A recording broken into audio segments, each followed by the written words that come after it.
as well. Sarah is not available tonight. She will not be with us.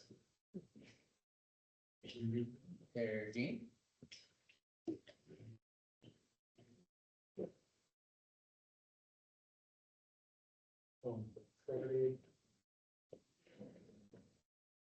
We have Councilor Cuthbertson online. I have a meeting for, but I'm still gonna come. Okay. Is that if we have it starting at 3? Yeah, I can Zoom call my meeting, so no question. Which meeting is that? I have a meeting at 4 on No, Friday. we have a city meeting or? Oh, well, yeah, It's the gathering on Friday. Oh, that. So, yeah, Yeah. you got an overlap. I have, I see. well, you know, when the new Oregon State football coach wants to meet you, what do you do? You start. Yeah. That's a Zoom meeting, so with a bunch of my teammates, we're calling all together. So I won't even have to leave the thing, I'll just put my headphones on. I can just go We'll just see you. Okay, we have both Councilor, Cuthbertson. Ray and Cuthbertson on. Okay, good. All right. I'm We'll go ahead I'm and online. get started. I made it too. Okay, we're bringing our city council work session to order, February 9th, 2026. Let's do the pledge of allegiance.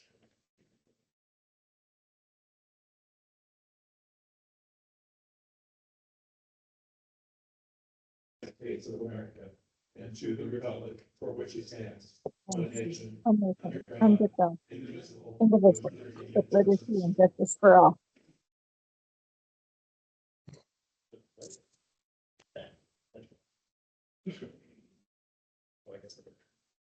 There you go. Okay, let's go ahead and do roll call real quick. We'll start online. So we got Councilor Cuthbertson. Here, All right. Councilor Ray, Here, great. Councilor Myers, here.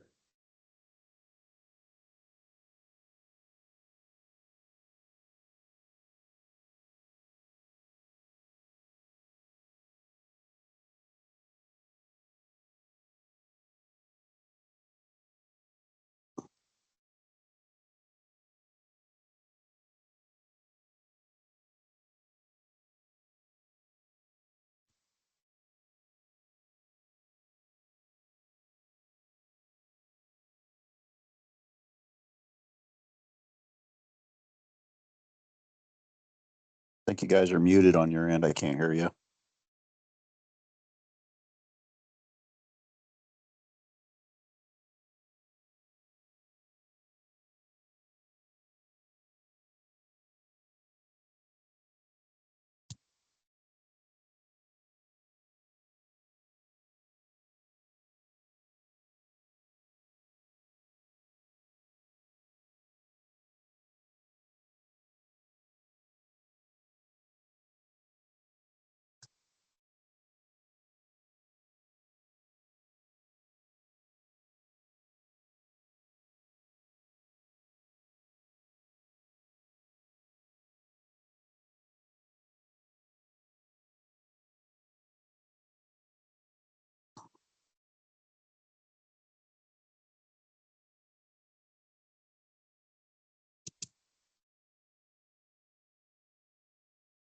There you are, maybe.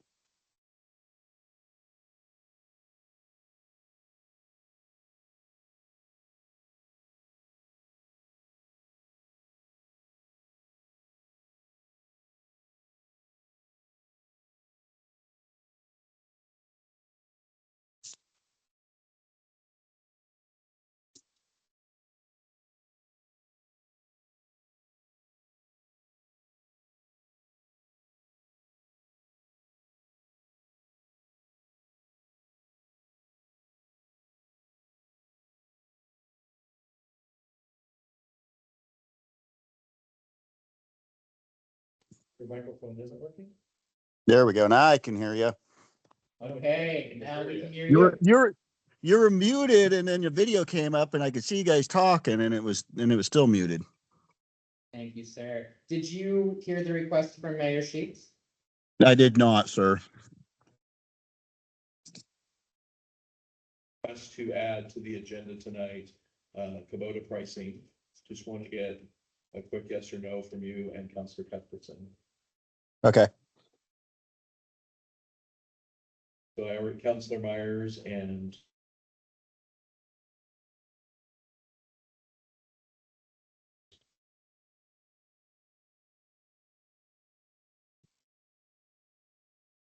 yes or no? You're breaking up. You're coming in and out. I get part of what you're saying and part of it's not there. Okay. How about now? How do I sound now? You sound good there. Okay, I might just be too close to the microphone. Did you hear what I said about the Kubota pricing, adding that to the agenda? Yeah, I heard you were going to add the Kubota pricing to the agenda, and that was it. Okay, I just need to know if you are okay with that. I am Okay. okay with that. Okay, Counselor Cuthbertson, can you hear me okay? Yes, I'm okay with that as well. Okay, perfect. Thank you. And let us know if we sound far away or, you can't hear us.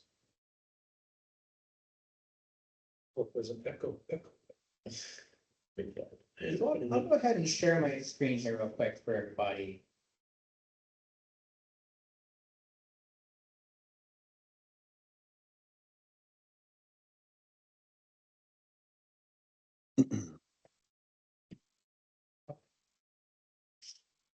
Now, just a quick confirmation from our online folks. Can you see my screen? Yes, sir. Excellent. Okay. Yeah. Folks in the room, you also have a paper copy that you can reference. So to return to the discussion, we need to finalize the purchase of our Kubota tractor.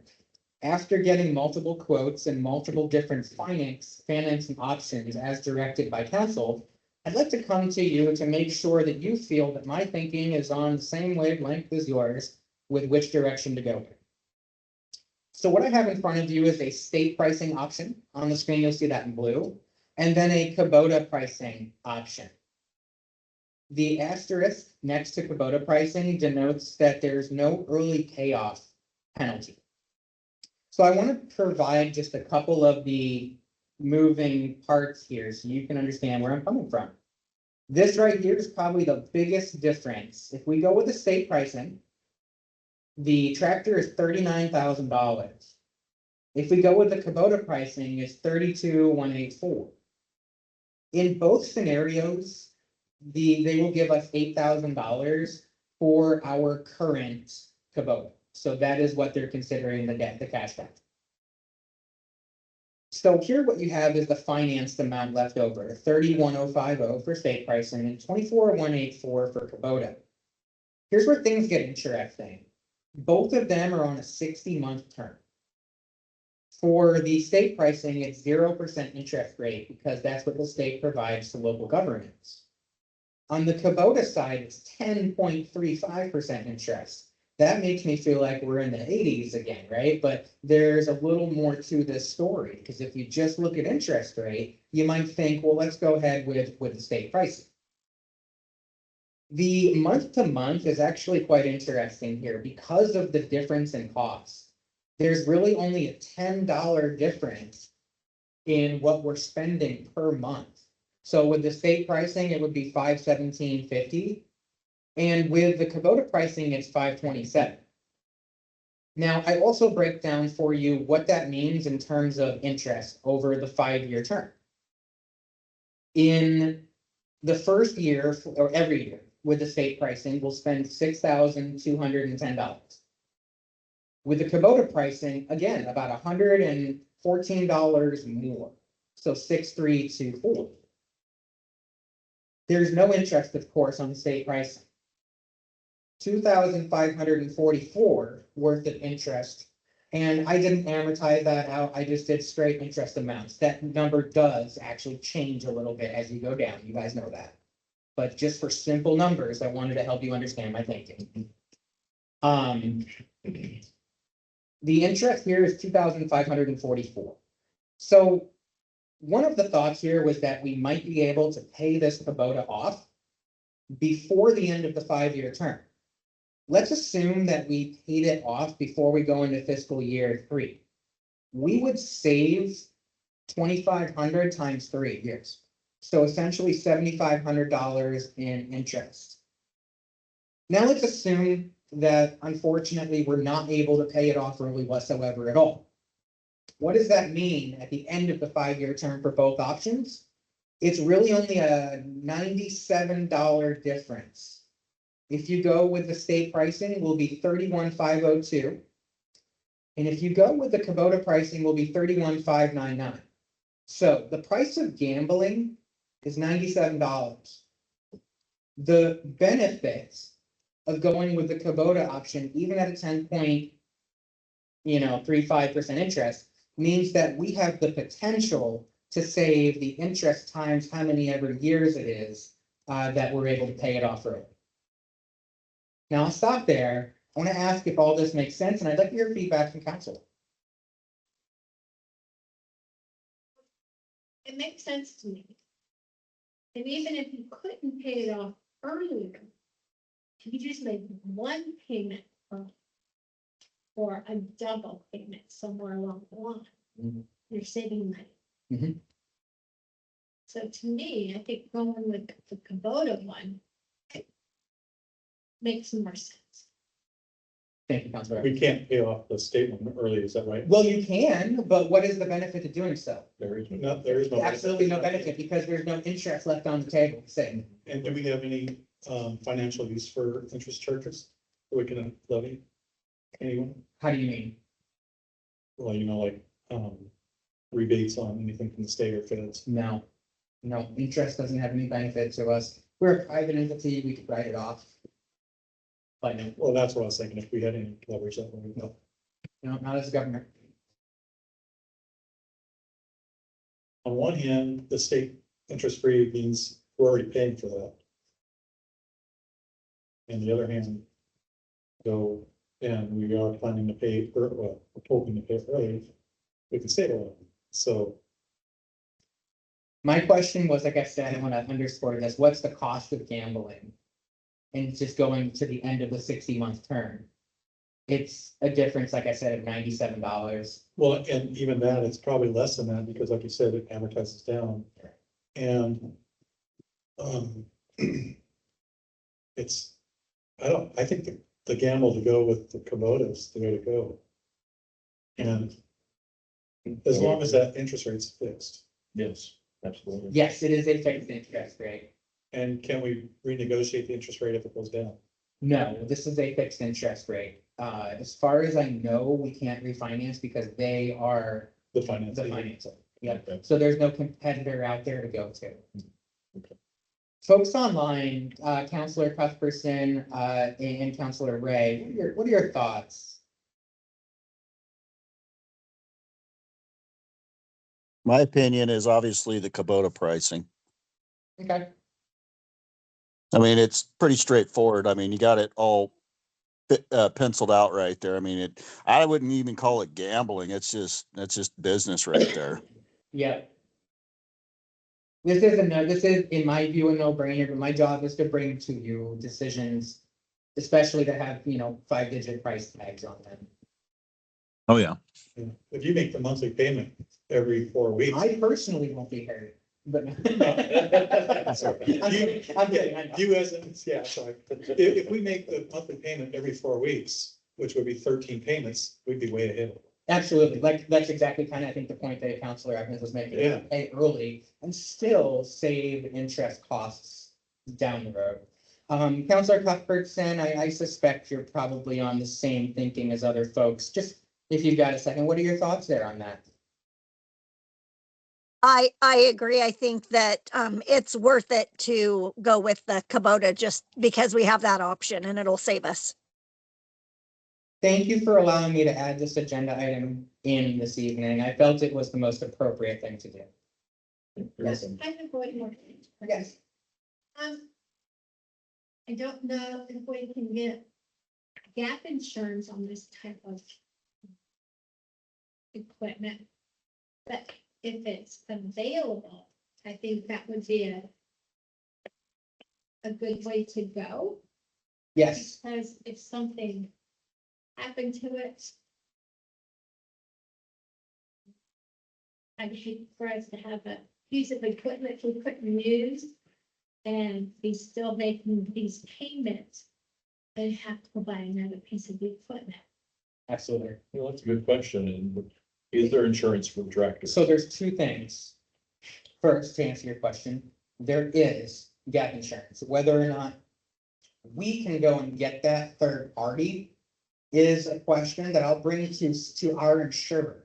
Because our insurer covers our whole set, our bundle of assets together. Right. So they may offer some gap pricing. What I did find out is that there's gap insurance out in the private market. So if CIS doesn't have it, the question would be, can we legally go and get it and add it to our portfolio?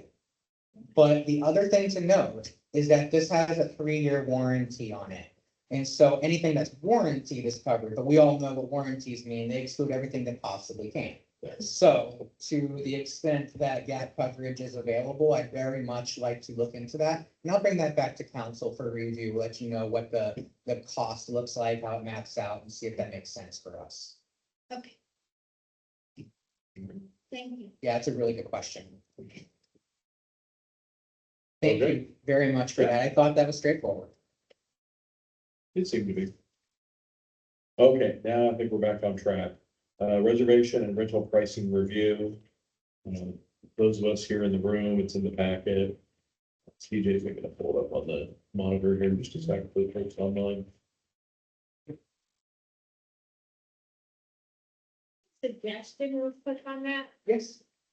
where it says city park and picnic area.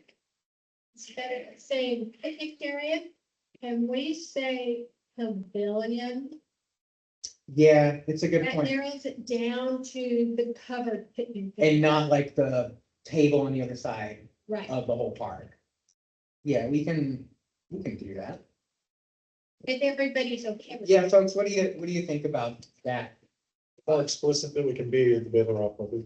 So, You're gonna differentiate. yeah, What about the consent line?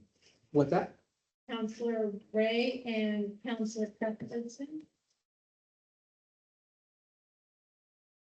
Yeah, that sounds fine. Pavilion. Mhm.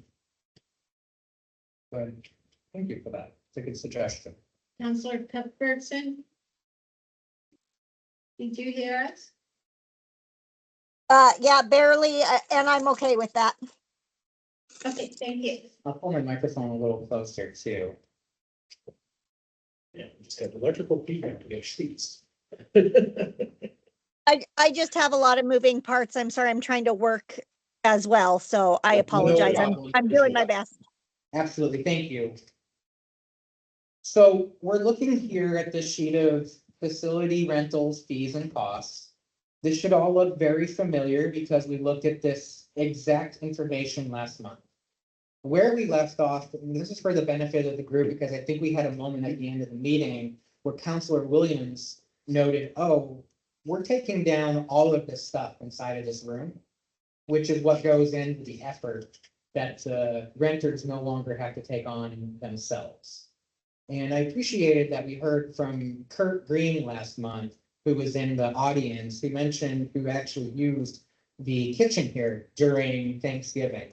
And he had said that, I think you all recall, if he didn't have to clean up, he would be very open to the $325 cost as opposed to the $200 cost. So what we wanted to do was give you all an opportunity to think through some of these rates, to think through some of the logic that we had there. And then what we're doing this month is we're returning to discuss what the deposit schedule is. So we'll look at all of these things together this afternoon, and my hope is that we can come to the council meeting at the end of the month and have a resolution that provides some very needed updates to our facility rental pricing. So on this next page, which I clicked onto here on the screen, and you also have this here in front of you. These are our current deposit amounts. So right now at the MCC here at the building we're in, if somebody rents that, doesn't matter whether it's a 4-hour or an 8.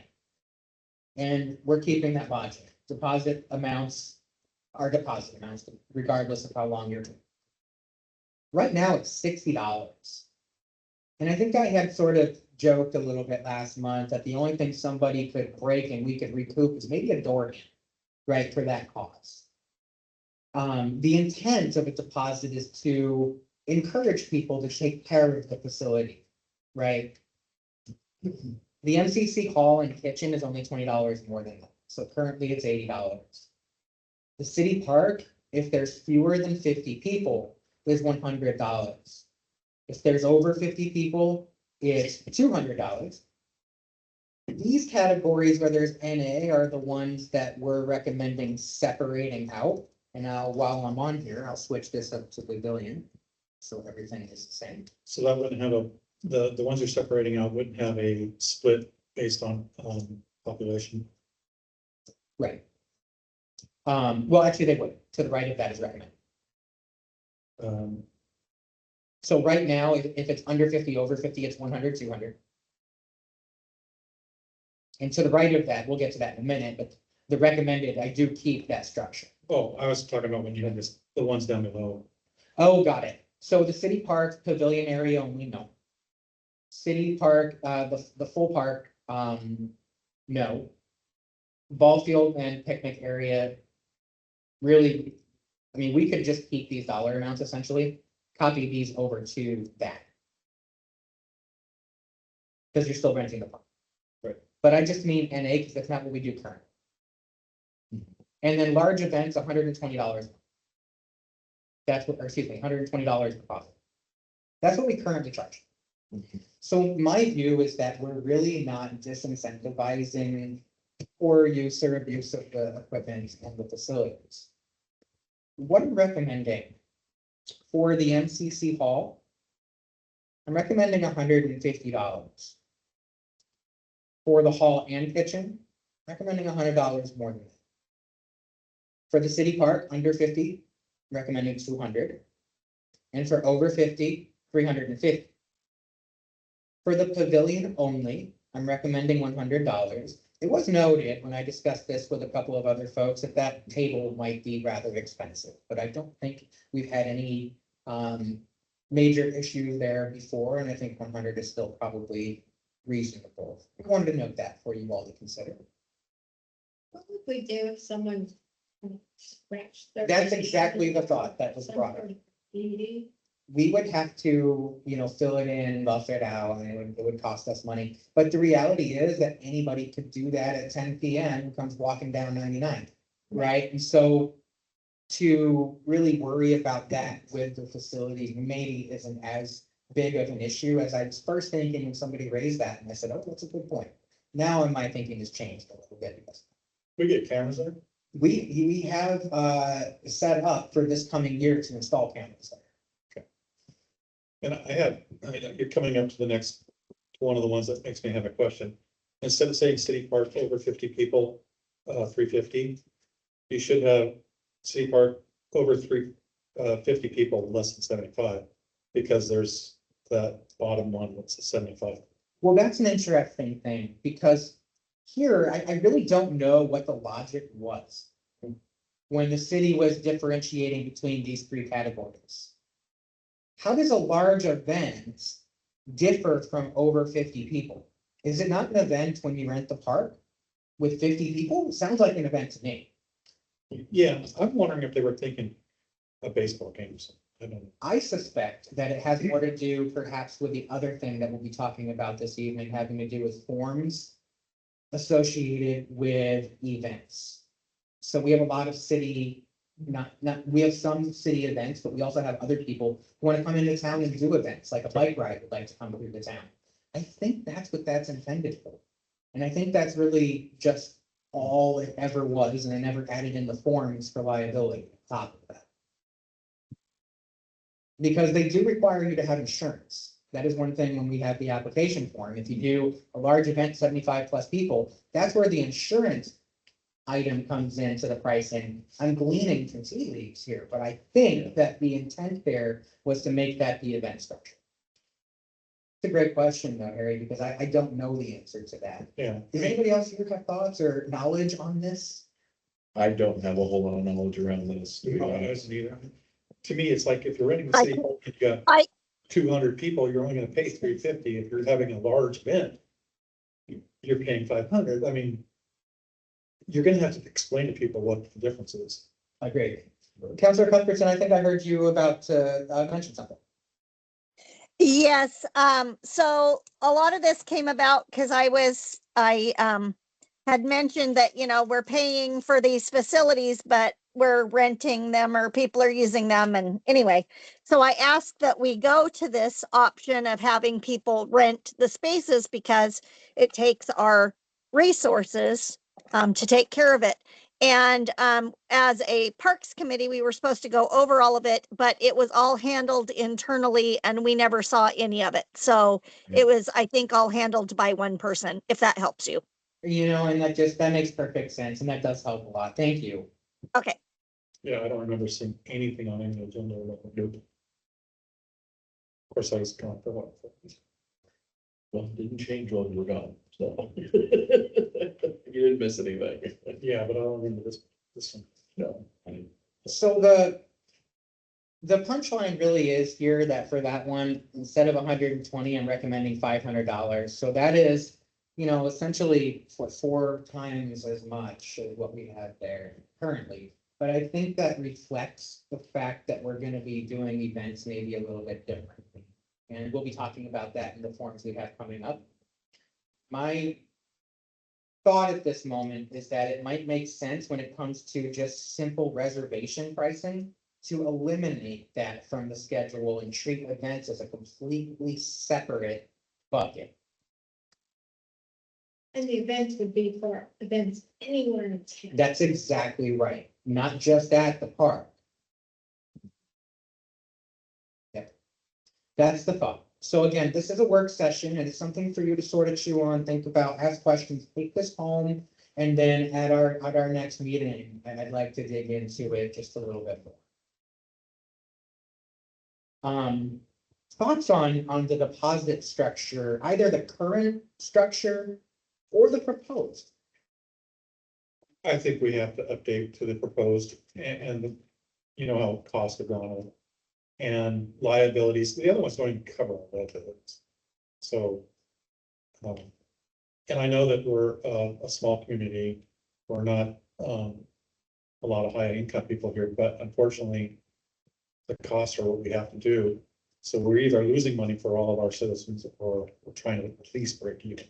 Absolutely. And if they treat the space right, this deposit comes back to the rent. Yeah, it's like you're right, it's like a insurance policy that they get refunded if they don't screw up. Right, absolutely. I mean, Counselor Evanson and I met earlier, and I kind of had a thought in my mind, that would be like if a speeding ticket were $10. Like, would it disincentivize you from speeding as much as it does, knowing that it's 200 or 300?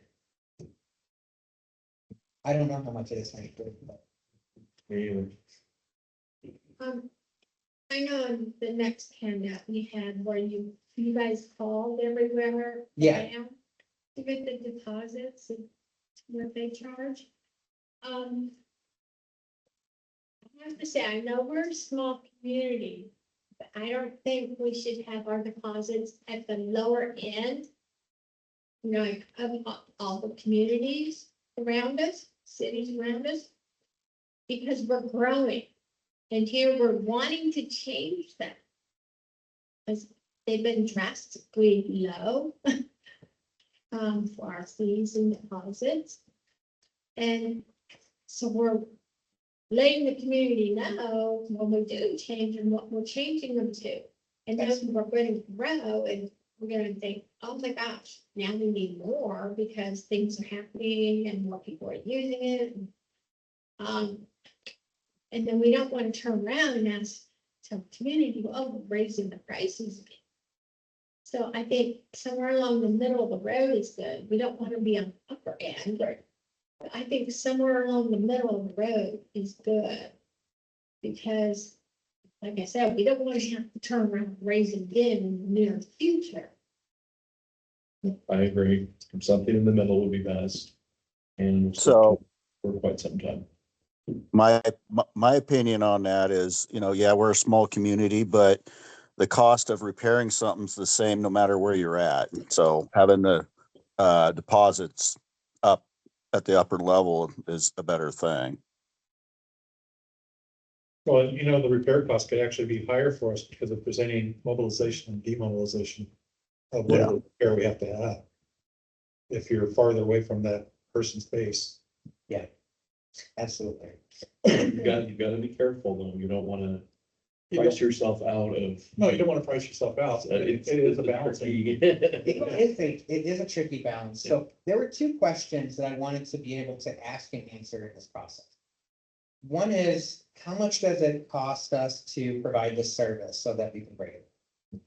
And the second is, are we comparable with the competition out there? Because this is a service and people have options. And so you'll see that I have a set of rental comps here.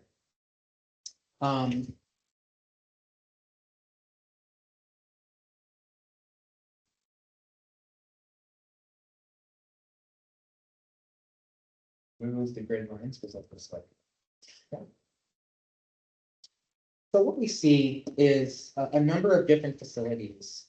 So we called the Riverfront Community Center in Albany, the Alpine Community Center, of course in Alpine, the Brownsville Kitchen and Dance Hall, the Cheshire Goldston Grange. Your Covert- audio shut up again. What's that? The Willamette Grange in Corvallis, as well as the Willow Room and the Osborne Aquatic Center, their meeting room.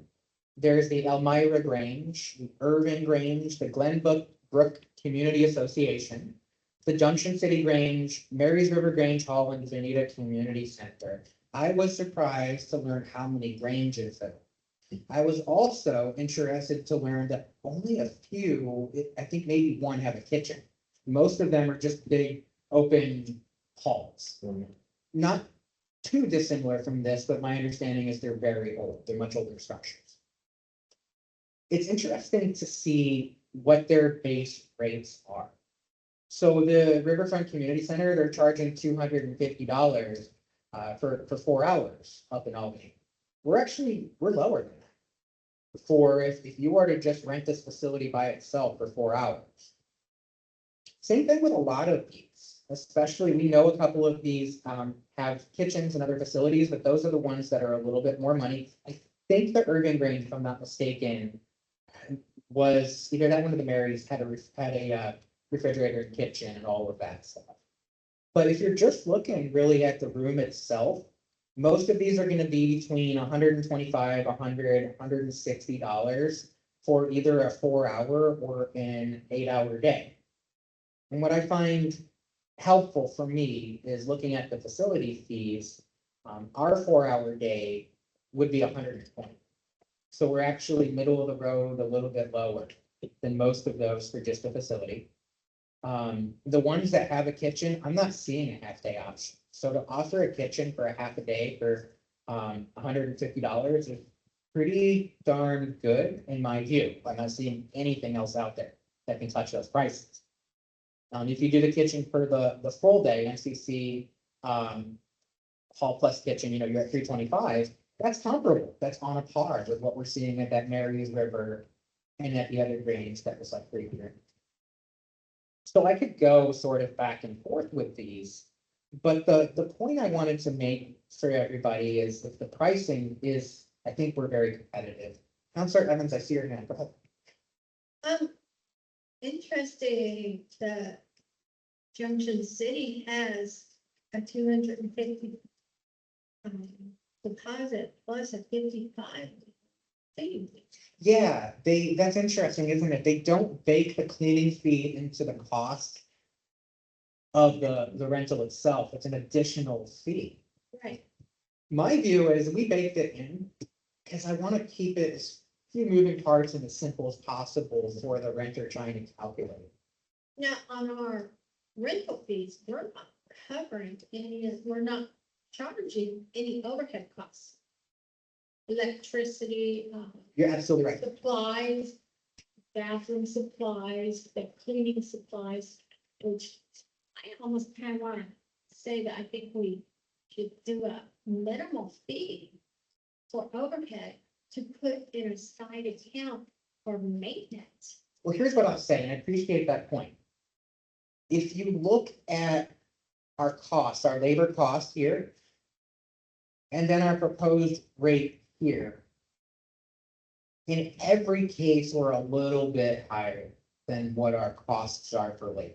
Okay. So we are taking some money and putting it into the fund for facility rentals. This one right here, it's only a $2 difference, right? 118 versus 120, so not a big deal. I mean, this one, you got $9 there. This one, we got 189 versus 275. That makes sense because they're using a lot of energy for the appliances, in particular for the stove. But we are recouping some of that cost. I could break it out and try to figure out how much we're spending for materials and supplies. That puts us in a position potentially to try to figure out exactly what those numbers are. I Yeah. can't go exactly, but like the cabinet needs to get fixed, that cabinet door. But I'm talking about, we're going to need to paint the walls eventually. The floor is gonna need to get redone. Down the road, things are gonna cost us. No, so I'm saying a very small minimal fee, perhaps that's enough. Thank you, yeah. See, I'm just It's a this is why we're having that work session opportunity to bring those things up. not saying it's like hit them in the face, but yeah. Are you thinking something along the lines of like the $50 that Junction City? What are your thoughts? Matter of fact, I put in my notes, $10. So a minimal cleaning fee or some kind of fee that Minimal fee. helps cover additional costs. Well, make part of the deposit non-refundable as a cleaning fee, That is a possibility, yeah. say like just 10% of it or something. Yeah. There you go. That might be easier than stating If some that's other why fee, this and that. No, Jason does, so that's. But, yeah, I've Yeah, known maybe that's- places where you go rent, pay a deposit, a portion of it's non-refundable. Yeah, It could be like Junction City did right now. Yeah, and we know that we're spending, a good amount of money on things like toilet paper and paper towels. More if they walk away without us knowing about them. We do know that some of our supplies have grown legs. yeah. It'd be really hard to measure how much electricity they're using with the oven unless we put expensive equipment in it. Exactly right. My big concern, because we use this facility a lot as a city, my big concern was really the labor. Making sure that we're recovering that and getting something in addition to that, so we're putting money into our fund to keep this facility and other facilities running. I love the idea of discussing a cleaning supplies fee. Any other thoughts from counselors on this point? Well, I want to support the fact that we're breaking it down and cleaning it up. Because that's removing a liability. We've lost tables because people have slammed things around. Yeah. Right, with chairs, yeah. So, So that's all the info on the facilities. You have the facility fees themselves, the old structure and the proposed. You've got the deposit amounts, the old structure and the proposed, and you've got comparable. To sort of look through and see, are we being fair? And are we competing with others? Are we gonna lose business because somebody else is cheaper? I don't think we will. I'd like to know, are there any other comments from folks online about questions or comments or anything you'd like to say about this before we move on? Well, from what Oh, yeah, that's all right, go ahead. I was gonna say, from the work I've seen you done there, TJ, it looks like, with the total cost, you basically incorporated all the other little fees that would have been there without having a complete breakdown of them individually, like some of the cities have done, which helps clean it up a little bit. Thank you, Counselor Ray. That was my intent, just trying to be simple with it. Yeah. yeah. And I then think that it's- way, if you have somebody that asks questions, it's really easy to give them answers. Say, hey, this is all these are inclusive. So. That is a good point. Counselor Cuthbertson, I wanted to get your thoughts. I know we've talked about, the deposits and the fees and all of that. Does this seem reasonable to you? Seem like we're on track. I think we're on way better track than we've ever been, and I'm happy. I just want to see it moving forward. You know, we can always adjust later if we find a deficit or something getting redded more than another thing or whatnot. But I just want to see something getting on board to be able to defray the costs of all the wear and tear on our buildings. Okay, very good. Yep, the only, there's a plus and a minus that I can see. I mean, don't get me wrong, I'm not saying I don't support this, I support this. But I could see that it could drive business up for our other event location people. What are the, Tommy, call their place? Paradise Springs. Paradise Springs. So it's a plus plus. I mean, even if it drives somebody to another vendor, hopefully it's somebody in town. And that's really what we're trying to do. And I could see the school getting involved and maybe running up their gymnasiums. Possibly. Which But could change, I'm hearing you're saying that could change some of the competitive. could change some of the competitiveness, but Yeah. you know, I don't want to bite off anything that we're not having problems with now. I'm just saying that could happen in the future, which, you know, Councilor Evans says we may have to make changes over. Always possible.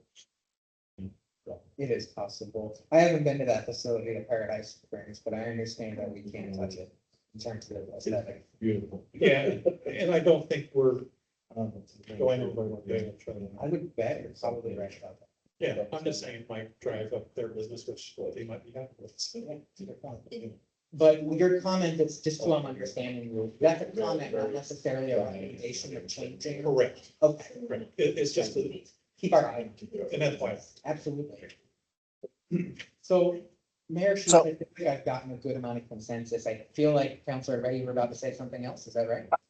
I was gonna, that's all right. I was gonna say my only other comment on this subject would be, have we talked to, the leaders with the Dragon baseball team on what their thoughts are with this proposed, raising of like the deposit and whatnot? You brought me to my next point. It almost like Okay. that was a planted question. My goal here is there's two things that we have that are outliers from the standard renter. One is the Dragon Group. Dragon. Yep. They get the field under a contract. So they Right. do a lot of work, they clean up the field, they take care of it, and they get it for the season at no cost because it's an exchange to the city. Right. If and when that relationship ever changes, so does the agreement. Makes sense. And that contract needs to get signed annually. Miranda knows that. I have met with Miranda. She and I will be getting together in probably the end of March to get a contract nailed down, and we'll bring it to council for approval. Good. The second outlier is nonprofit organizations. Mhm. Currently, we have two pricing structures. So we have all of these prices. And then we have I didn't put them on the sheet because I didn't want to confuse you the way I was when I looked at it. But we have the exact same categories with a whole different set of pricing for nonprofits. And if you look at the percentage difference between for-profit, nonprofit, going down the list, the percentage is not the same for each of those. You'd expect that we just remove the same percentage and that will be the price, right? But it's not, it's just customized random numbers. I don't know why. I would like to simplify these. Yes. If you're a nonprofit organization, you get an X% discount. Typically, that is usually somewhere around 25%, but it's up to the council's discretion to determine what that percentage would be. But that makes it clean. We have one pricing structure and a percentage discount off of that for registered 501(c)(3)s. And just to clarify, that discount is for the rental rate only, not the deposits. Correct, yes. Beautiful. That is a The great one. deposits stay the same. Right. Yeah, it's gonna be the same cost to fix it if they break it, so that does make a lot of sense. Okay, so if they rented. The cleaning fee is just, or not cleaning fee, overhead or the power, you want to say it. Because of charging the cleaning of the staff. We're considering adding on, and the way, we didn't flesh that out. But yeah, we're considering the percentage of the deposit. Yeah, non-refundable. Non-refundable overhead fee. Yeah, that's how you'll see a lot of, other rentals in the hospitality. You deposit, you have a non-refundable section. It's clean, I like it. Yeah. Anyways, so with the 501c3s, when's that? This building, they pay that, okay. Yes, we would still, absolutely, we would still take that fee to cover all those additional costs at $10. If people were to rent park and/or the pavilion, would they have the overhead fee? Yeah, and we have the, There's the toilet paper and cleaning material. There's bathrooms. Right. Yeah. my view is that regardless of the type of rental, if we have a policy where we keep $1 or a percentage from the deposit, it's consistent across the board. Like 10% or 15% or something. Because it would be to cover, at the park, it would be for toilet paper, paper towels, and electricity in the bathroom. There's nothing on the field that costs us any money.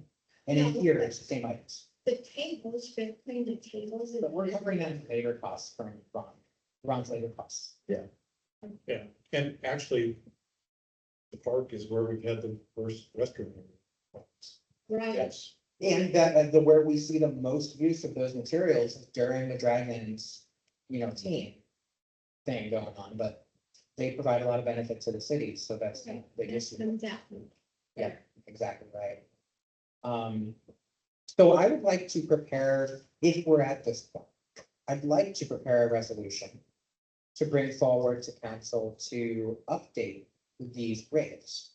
I'd love to do that at the end of this month. I'd like to do this at our meeting. I think that we've gone through enough discussion where it wouldn't be a lot of discussion at the council. meeting.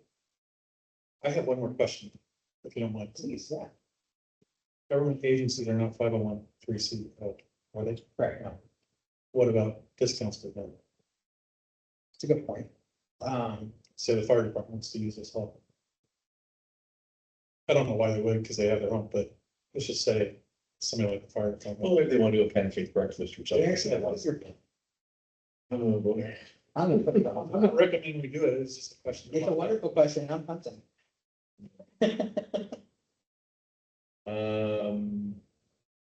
Yeah, I'm kind of torn on that one. I personally, if I were to give you an answer, I'd have to think about it. Well, like it could get into a big fight, like if we wanted to go use something with high school and we charge them something, it's gonna be vice versa type of thing. It's, what are you gonna do with this IGA stuff? It's the Yeah. cost of business though, and the costs don't disappear. If we go use Sure. the school's facility for something, It's gonna cost. it's gonna cost us something. And so what we're asking them to do is give it to us for free. Right. And that's it right there. The cost of having people in a building. It doesn't matter if it's the fire department or if it's, a local business or whoever. I think we have to think about, unless they're a nonprofit. I think we have to treat everybody equally. I think that's probably the fairest thing to do. And if I think about the difference between a nonprofit and a government organization, it is that a nonprofit organization operates on a shoestring budget. They operate with volunteer labor. They operate to serve some public good that isn't provided by local government or business. And they're typically struggling to do that out of the goodness of their hearts. And so we provide those benefits so they can keep providing them. Local governments, including the fire district, they're a special district, they're a taxing district, they get guaranteed revenue. From timber sales, they get guaranteed revenue, from taxes, they get a lot of money that they can then distribute as they see fit. I have less, feelings of concern for their well-being. And I really don't want to give them a discount either, I just thought it was a I question. love the question, and it's one that challenges me a little bit, because I see both sides of it. It's whether we get the same kind of services back. I mean, if it's reciprocal, I can understand it, but I don't think it's gonna ever be that. Yeah. So, So question, VFW, are they a 501(c)(3)? They are, yes, the VFW is a nonprofit, they would get that discount. I'm gonna have a placard in. It's something. I'm curious about folks online, if you have any thoughts on that piece. I know in the past that we've got in trouble by not keeping things very equal and even. And that would be the concern that I would bring forward, and then we could discuss however we think that's going to be. But that has been an issue in our community in the past, and I would really hate to see it rear its ugly head again. I agree. I remember. It is true, it has happened. So I'd like to prepare a resolution for a first reading for this coming city council meeting. In that, I would like to state that we offer a percentage discount. My thought is 25% discount. Is there anybody who feels that should be higher or lower? My original thought was 15, but 25 sounds okay to start with. I mean, like you say, they do operate on a shoestring. I'm involved with two of them, so. Full disclosure, I'm involved with two, so. Mhm. You 25, get it? yeah. I get it, but I also want to let people know that I'm not voting because I'm on. it. Understood. But No, I understand, I'm involved with one myself. Others thoughts on that percentage amount? How often do they rent the space? I don't know. And I'm not sure. I don't think that a large percentage of our rentals are gonna be nonprofits to the extent that we're recovering 75% of the expected amount because they make up so many. That could be the only concern. VFW would be one here. Right, and not able to be common with it. I think most people are gonna be individuals. And the VSO. Officer, Oh, that's through, VA, isn't it? it's through, The county, the county, that's the county, we sponsor that as a city event. council of governments, right? Yes, through the cause and through the county. Yeah. They hire, they keep on staff the veterans officer. But on the 25%, Counselor Evans, do you think that should be higher or lower? Or do you think that's a good number? What are your thoughts? Seemed a bit high to me, usually when you get discounts. When I was heavily involved in scouting, we would have a letter actually that we took around when we went shopping for the troop or Oh my God. the most we ever got anywhere was 15%. Okay, and that actually matches the number that Harry just mentioned a moment ago. Mayor Sheets, what are your thoughts? I'm thinking probably 20%. Compromise. Yes, that's me. And your Counselor Ray and Cuthbertson, thoughts on the percentage that we might offer to nonprofits for a discount?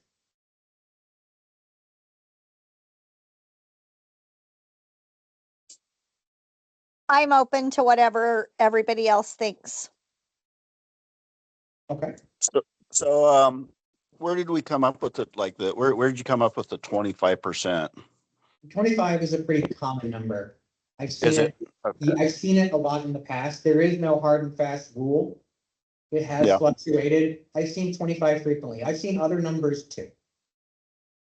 Okay.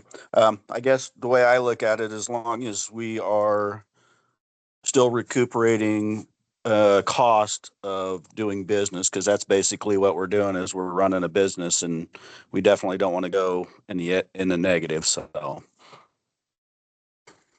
In most of those categories will be fine, with Yeah. the exception of the 4 hour MCC hall only.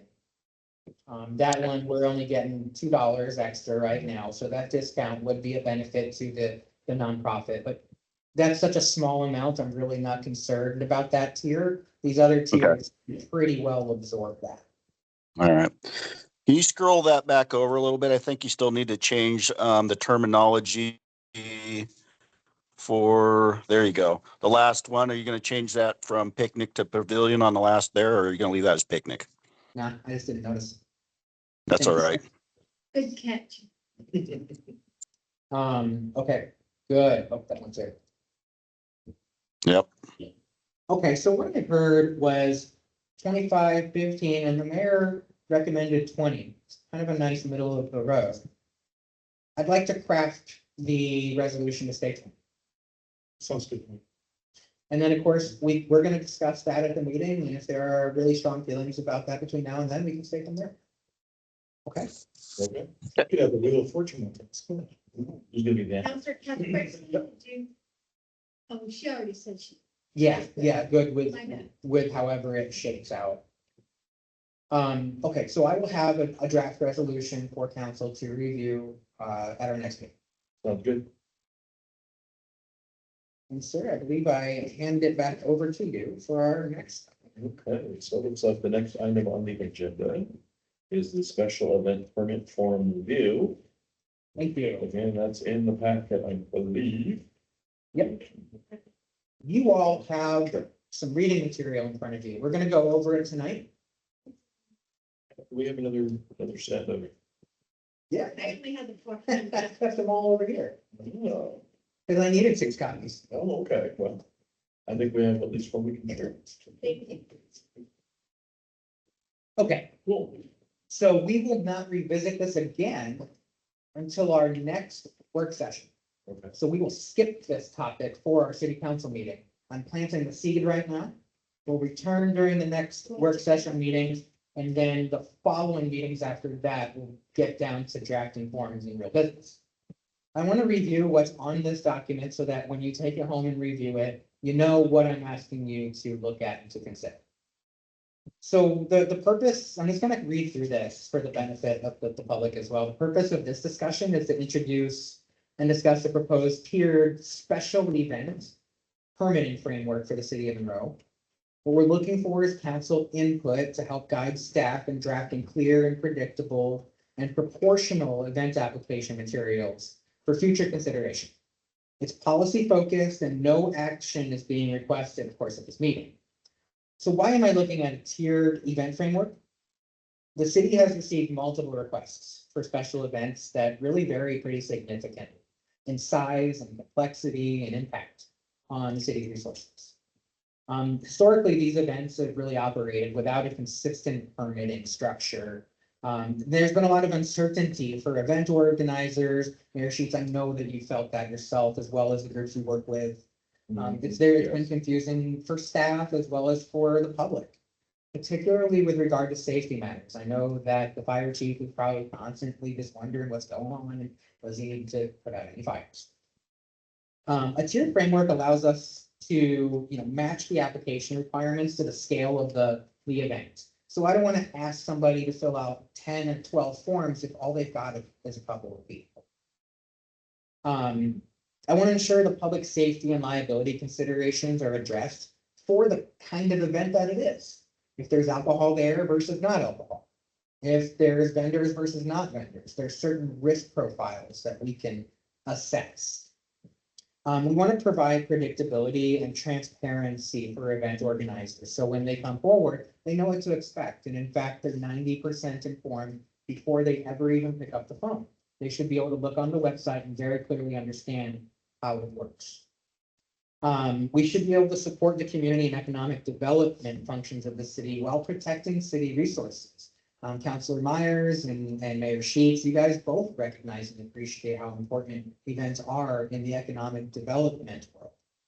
So, We want to establish a clear internal review process across our departments, so public works and administration and accounting, as well as with other agencies that we work with. So the fire department, the police department, or the sheriff's department, rather, folks who want to have something to say about these events and comments. Yes, please. Should this be up there so the people online and No, I don't have materials. This is really just a written document. I might have this. I don't think I'd be right. But what I could do, no, you're fine. I can email this out to counselors as well. And I have these in the city hall. If you wanted to pick them up first. So what are our guiding principles? What are we trying to really establish with this framework? There are really 5 areas in policy analysis that we look at. One's proportionality. Is what we're asking for proportional to the event and the risk? One's in terms of clarity. Do event organizers understand the expectations early in the planning process? The consistency. Are similar events treated similarly year to year? So that's a fairness issue as well. Flexibility, can the city accommodate a range of community and regional events?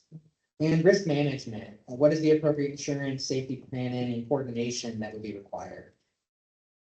So what we're asking council for here is feedback to help us refine the framework before drafting application materials. So specifically, what we're seeking is whether that 3-tier structure makes sense for Monroe. And I've got some information on that for you in this packet. Whether the types of events and impacts assigned to each tier is still appropriate.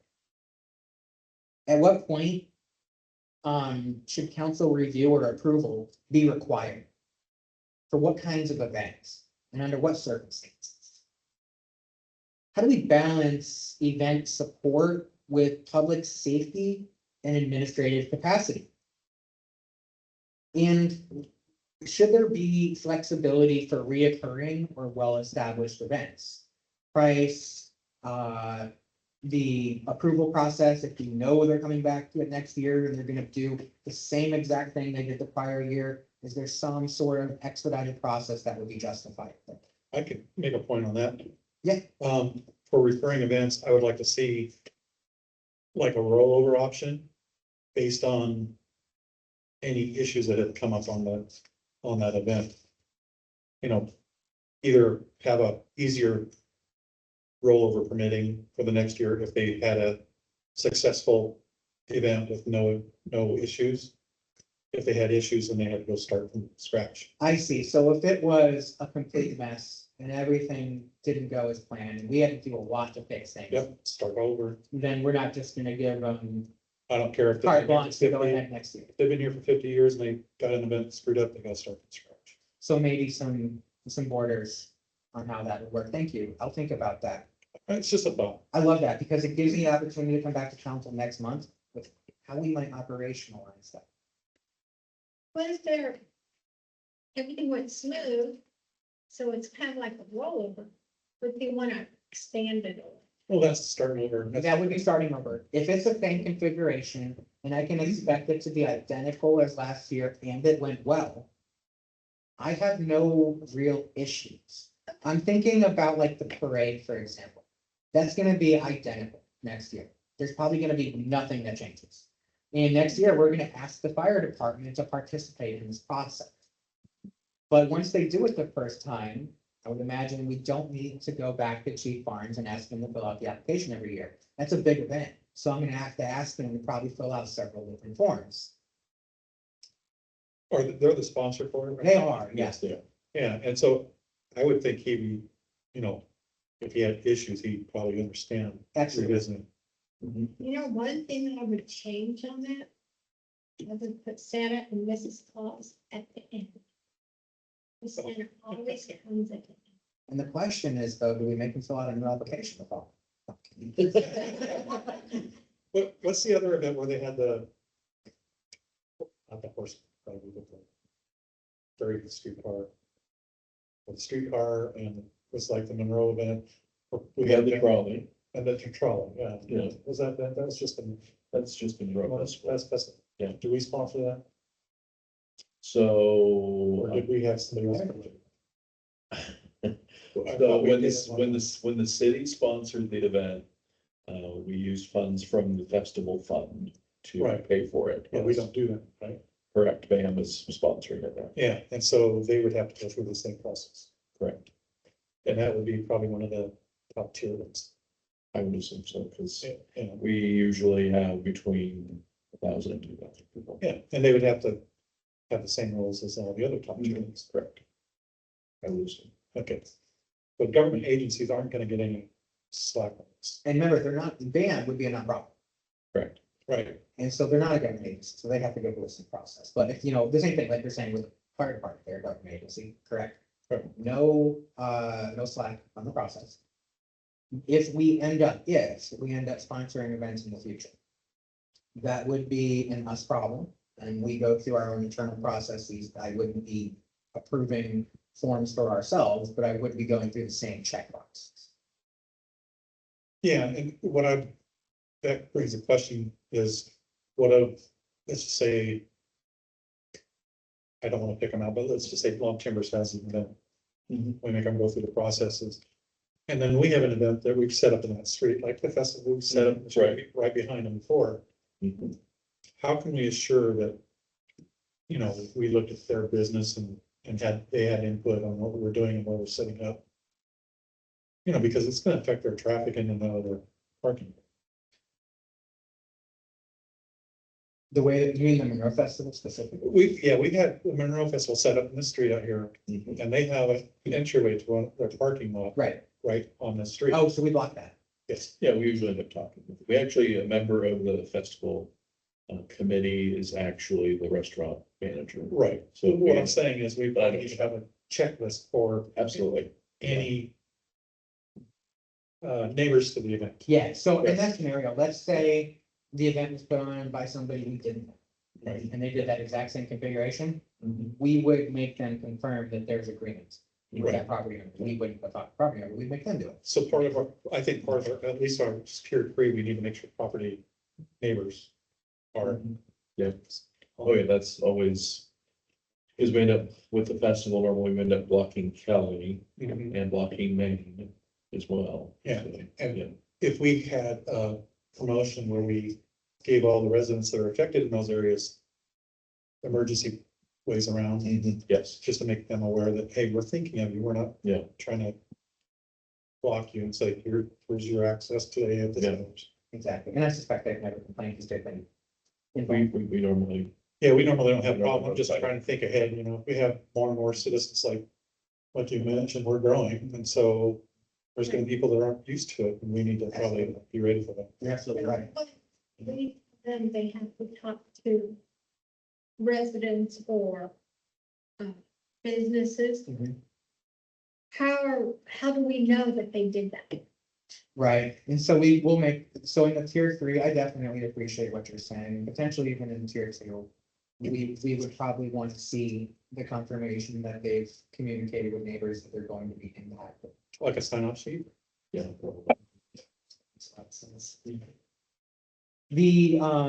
The third sheet, I apologize, it just looks so grainy. I have this in a spreadsheet and I did a quick printout of it.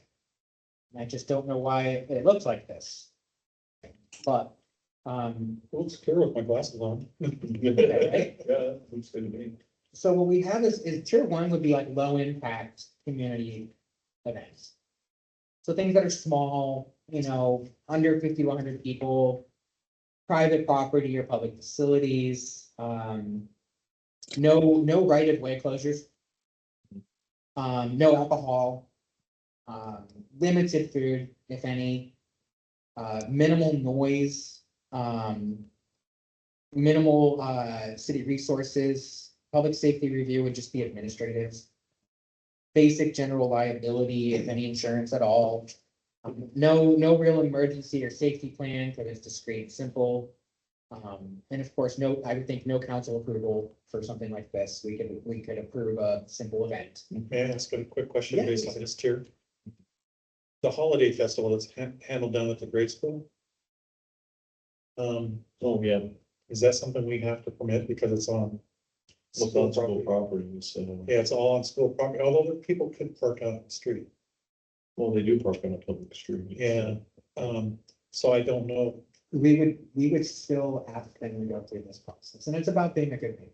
You know, I would reach out to Bill and let him know that we have this process in place, and it's for the benefit of everybody to go through it if they are going to be impacting that right of way or that street. And then I think they would be in everybody's best interest to do it. And I would put it to them, it's kind of a safety factor for medical or fire services. If they, you know, they Absolutely. need to know the things going on and what's going on. They understand how insurance works. If you don't, you know, cover your butt and you don't Yeah. do something you're supposed to do, that's grounds for not payment. And Right. I think they'd be on board. Yeah, and I don't know what organization actually puts that on because, Right. you know, And so on tier 2, what I'm saying is this would be like a moderate event, maybe over 100 people, in the right of way potentially, or some sort of mixed use. Definitely, so at least maybe minimal right-of-way closures, partial or temporary. We would probably expect to see, OLCC licensing for alcohol.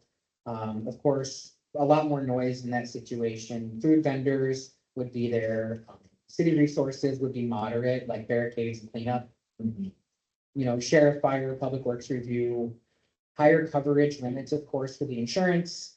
There definitely would be like the emergency safety plan, but a really basic one, not at the higher level that we might expect for a larger organization or a larger group. Council approval, this would really be where I'd like to hear what council has to think. I think that you may want approval on some events that fall into the moderate category, especially since there could be some right-of-way closures and alcohol, but that's up to you. Application complexity, this would be moderate. We have a few more forms, a few more hoops to jump through, but nothing too egregious, and I think we can simplify it for folks. And then, of course, moderate lead time and moderate fee schedule. We haven't gotten the fees yet. We'll talk about that next month.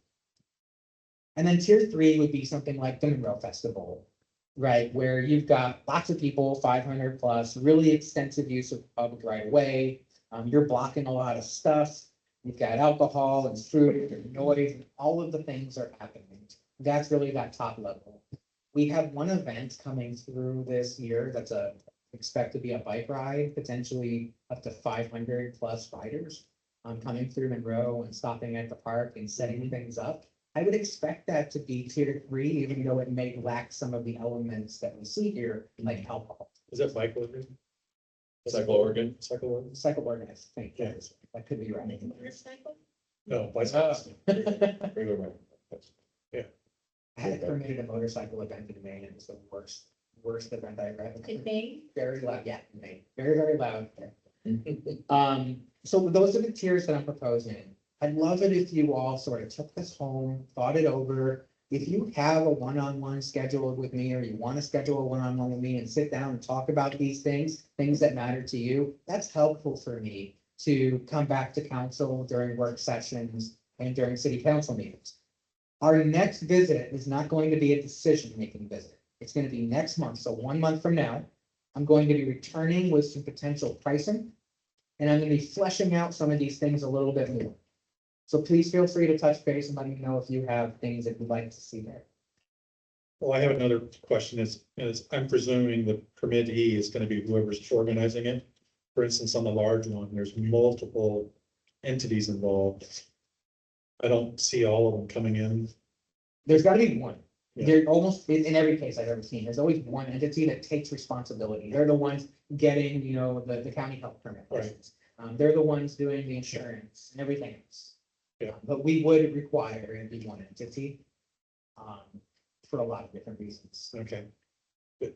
And are we gonna have any requirement for making sure that entity communicates any of the rules and specifications to all the participants? The vendors, for instance, all the vendors. Yeah, I would imagine, so when we finalize everything and give them like their contract in bold, very legalese language, and one of the things that we'll be doing is after I have these forms created, I'll be giving them to county, so familiar science, to city council, our attorney. So that they can review the legality of those things and make sure that liability wise, we're in good shape. And in that document, we will be saying exactly what you're talking about. Please communicate this to your vendors, make sure you're responsible if you don't, all of that. Yeah, because I'm pretty sure the fire chief is gonna want every food truck to have some kind of fire suppressant. So we expect to have this done in April. There's 2 groups that need to look this over. One will be the attorney to make sure that they approve it as a form, which just simply means that it passes the legal sniff test, not that it's a good idea. Then we will bring it to CIS for our insurance. They will make sure that it passes their legal sniff test for our insurance categories and amounts. But again, it doesn't necessarily mean that it makes sense. It's a good idea. Once you guys know that those things are good, we can start to mess around with some of the levers that matter to us. So it's good. That is everything I have for this evening, unless there are questions or comments. from anybody. There is one other item on the agenda. Right, thank you. Well, I mean on the topic. Oh, on this particular. Stay tuned. Any other comments or questions on this from folks online? Not I- at this time. Oh, sorry. I'd like to do a one-on-one just because there's a lot of things I can bring up because of that this is the area, event area is my profession. But I'd rather do one-on-one so we can kind of get it down and then council can pick and choose what they want to deal with or know about. Okay, that sounds great. Counselor Ray? Yeah, at this time, I'd be kind of going along the same lines. There is doing a one-on-one and maybe sit down and looking at what you discussed. Obviously, I don't have the paper in front of me, so. Okay, and I'll email this out to both of you tonight so that you've got just the working language to go from. Okay, Mayor Sheets. Okay, the last item on the agenda this evening. Discussion on the Regional Solutions Team Meeting, which is February 17th, and the Town Hall, which is March 7th. Mhm. Yes. So I wanted to, again, just remind the counselors that we have a meeting coming up in a little over a week from now, next Tuesday. We'll be sitting down with folks from the state. And their primary focus will be to help us look at our big projects, identify ways they can help us with technical assistance, and also identify funds that they can unlock and hand to us to help bring those projects forward. This is going to be a very exciting meeting, and it's one that I've been working on since the second week that I came here. So this is a long time in the making, and a lot of people coming together into one place around a very specific set of topics. I'd love it if counselors could be at that meeting. I understand that not everybody can, but I want to emphasize that would be a listening opportunity, not necessarily an opportunity to participate. And the reason for that is that we have people coming from every single agency. So the room is going to be set up much like this. And at this table, we'll have all the agency folks, myself, one individual from Long Tom to talk about the dam. But really, this is going to be a round table of folks just kind of rapid fire, talking about opportunities, constraints, timelines for getting money and assistance on all of the different things that we're trying to do. Think water treatment plant, wastewater, city hall, dam. I love it. The city councilors are here. You all can hang out in the gallery area and listen in. This is an opportunity for you all to take notes. Start to think about the things that come to mind that you would like to bring forward at our work sessions, at our meetings when we start talking about capital improvement plans, but also at the March town hall. And that starts at 9 AM. Yes, it does. So it'll be from 9 to noon. So I have 3 other meetings. But I can join by Zoom. Yeah.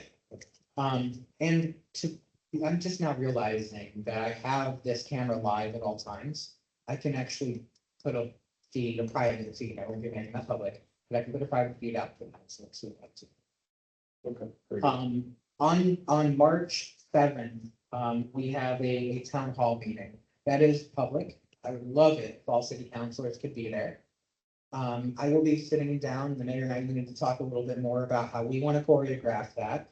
But we do essentially have a loose agenda, which I'll be emailing out to folks this week.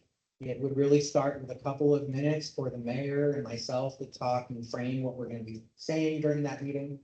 It's an opportunity for us to share with the public all the things that we've learned from the state agencies, to demonstrate that we are doing our homework and we're doing the actual work that comes from that.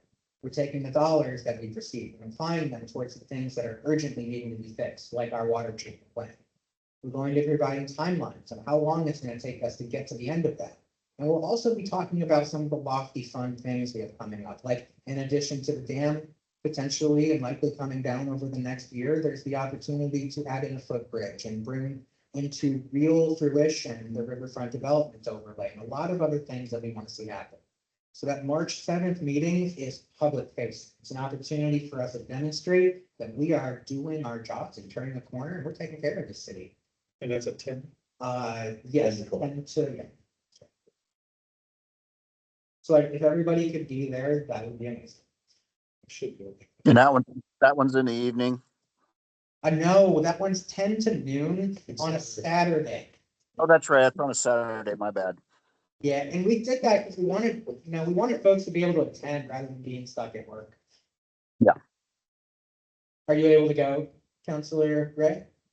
Yeah, that one on a Saturday, I should be fine. The other one, obviously, I'm gonna be working. The question I was gonna ask on the other one, is it gonna be video recorded so that maybe we can go and watch that?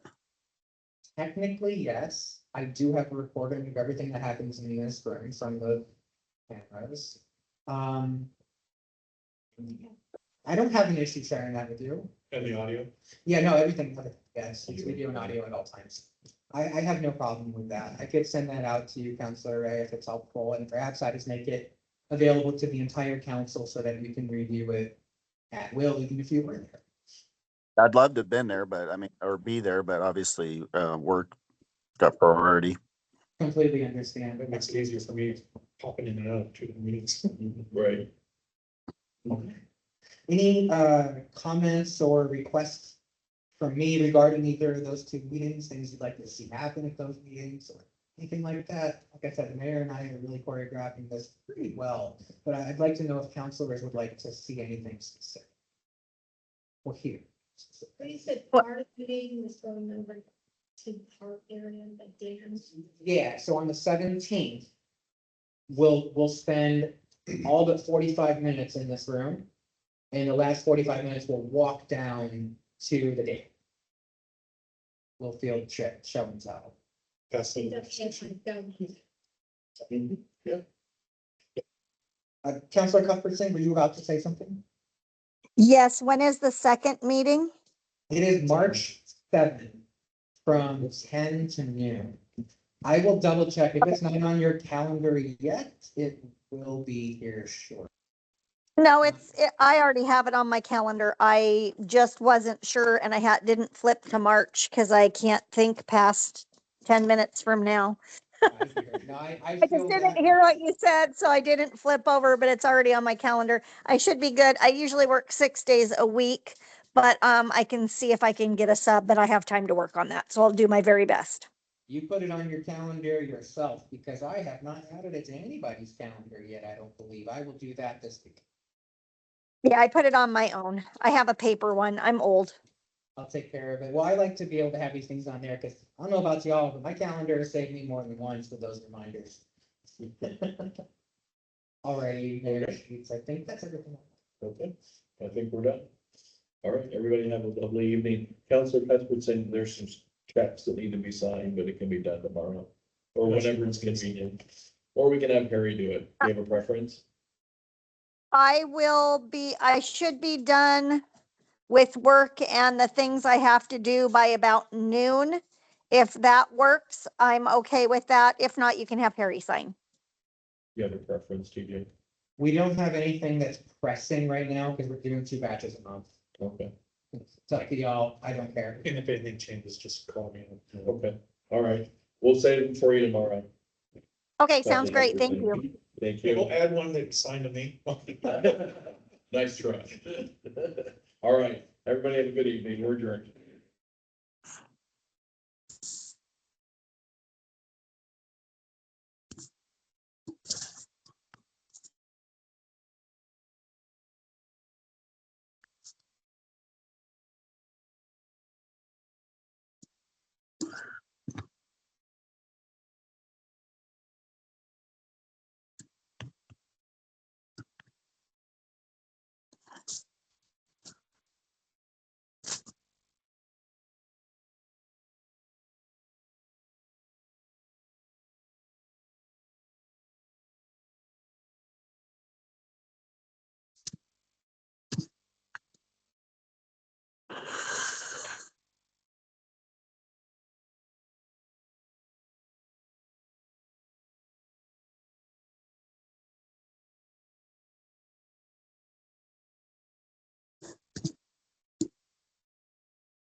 Again.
Has to take it.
Games at the theatre, you really were, in a very visceral sense, putting in place. Domestic theatre had another hidden function. Engineering a 360 space.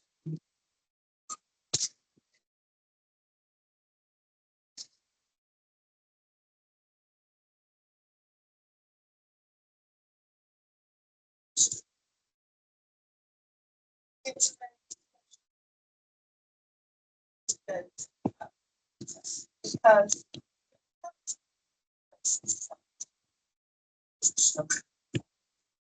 One that forced the higher society. Policy.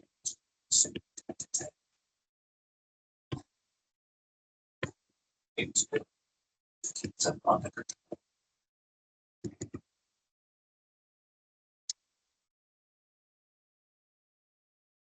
After review this in 3D.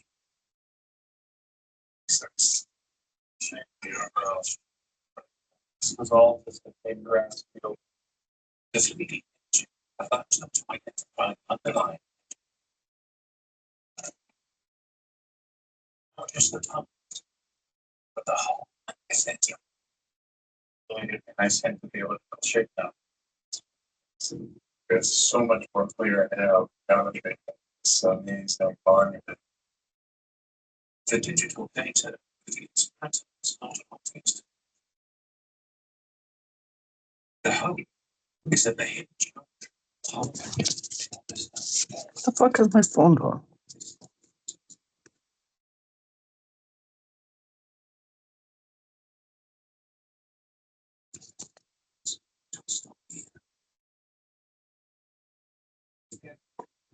perfect and allow it to this is the ancient pit hotel, not far from Scotland. It was built to be the first century.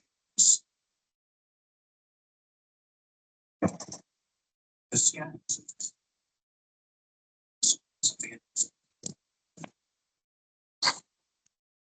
is the text seated.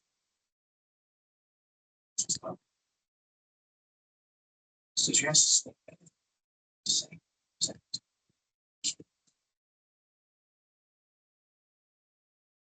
Trust. First century BC, with Voltaire on the road.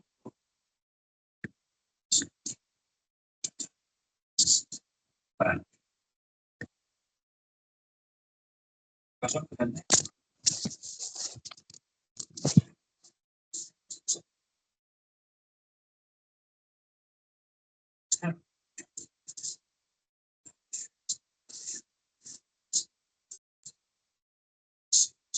the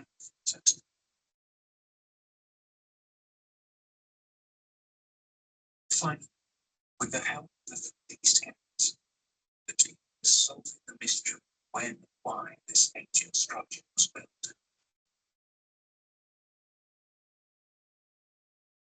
It's expensive.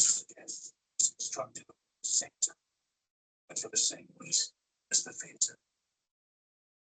As a testament to the reign of Emperor Augustus. thing of Roman power. They are very important from a political point. This kind of buildings are very important for us to understand the The amphitheatre was just a spectacular.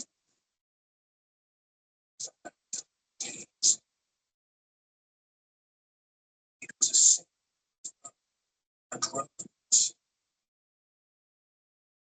Not only in Italy, this is like Richard coming out of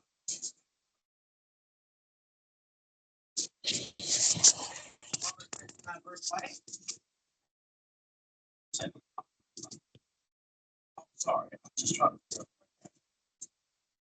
At some point, I have to text them. Shop, or maybe. What?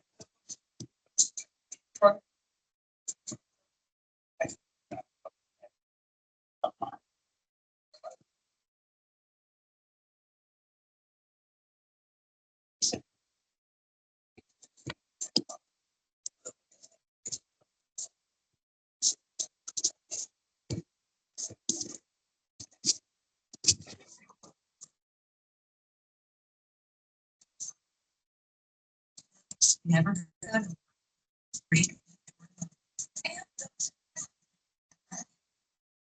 You're still obsessed. So we're bringing back fan favorites for a limited time, starting at $12.99.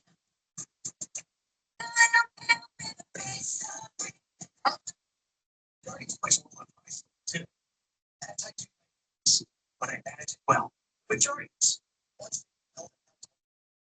It works 40%. So take two diabetes and it's gonna lower the risk of cardiovascular death. Serious side. Button thing.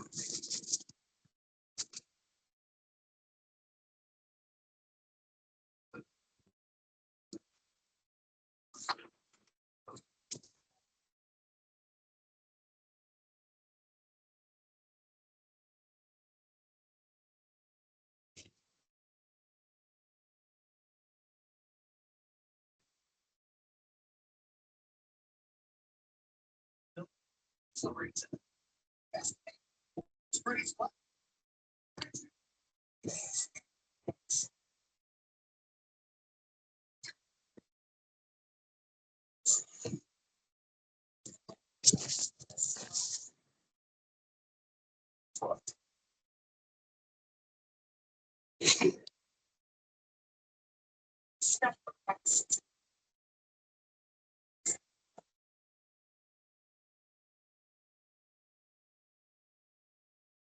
Right. BC. Steals are on now. 10% off our limited edition mattress. Plus 0% interest for 24 months. That's to you. Right after that. Shop now. Only at a Sleep Number store or sleepnumber.com. We get to get it right from launches to milestones to records. Experts at work, quality products, and on-time delivery.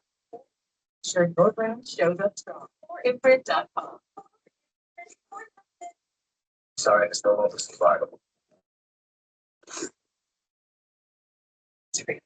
That's rude. She's not this.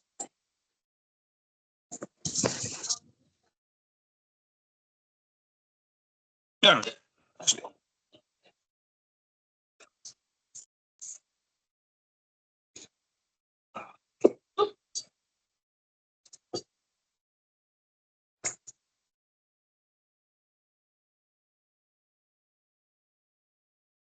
Rich for a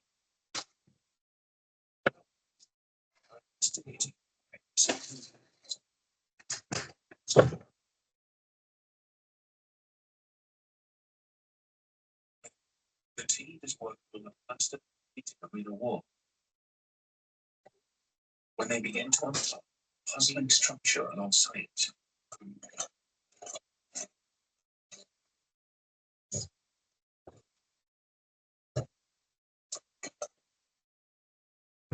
It's fully dug out. Only finds a clue to its function. What we have is a slight stain here, a nice straight line against the water floor. This is probably the base of the timber frame door of this entrance. Evidence of a door to the arena leads Tony to an exciting conclusion. What this is a carcer. It's a place where animals or people waiting to go into the arena would be incarcerated and work from. It's a chamber off the back of the arena wall. Is this really the waiting room for anything that's going to die in the arena?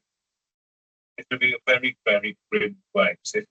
This is where the fear would take in, before that door rose and you went to meet whatever one in front of you. This significant find is how even many hundreds of miles from Rome, spectacle is still key. Following the way from the rest of the Roman Empire, and this is what they might expect. These are people who are soldiers, imperial officials, and they would love to have what those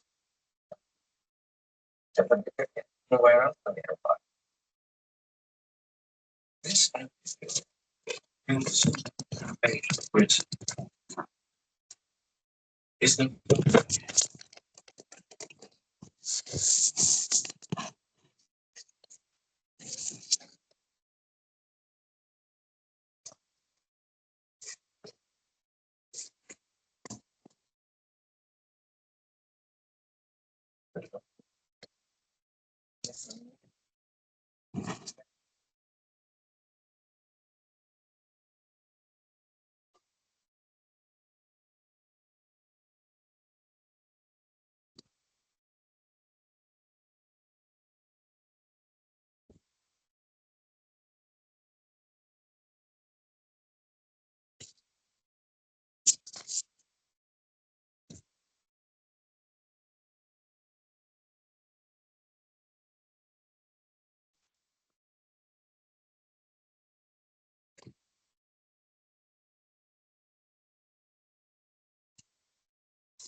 That same idea as me, huh?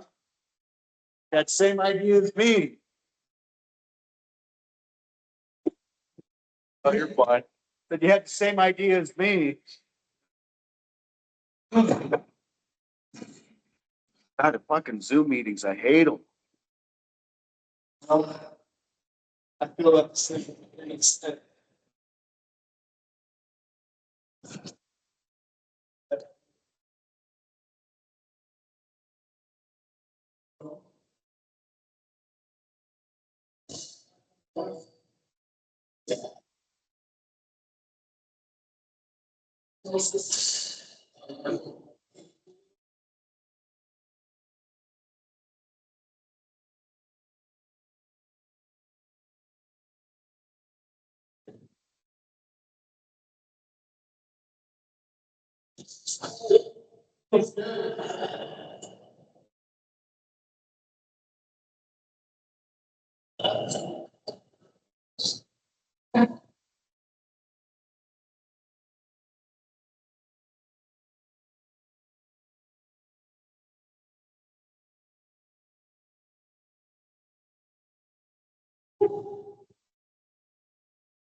Going to a vendor up there.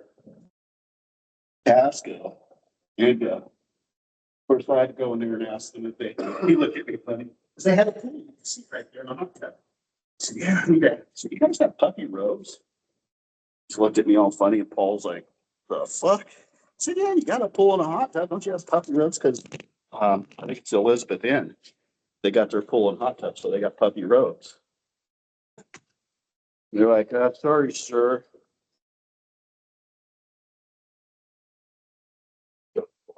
Hot tub. Of course, he always told everybody I scared all the people, the family out of the pool, because once I got in there, pulled my shirt off, they thought fucking Sasquatch showed up, so they're like, oh, fuck up here. You got the wool sock syndrome like my dad. Oh, this? Yeah. I don't know why it does that. You know, it's up the shins. Long socks and boots. Yeah. Crazy. It's my dad's. It's funny, he'll get. There might be 3 days out of the year that his legs see sunshine. Uh-huh. So they're not as white as my dad. Bald. It was the Of course.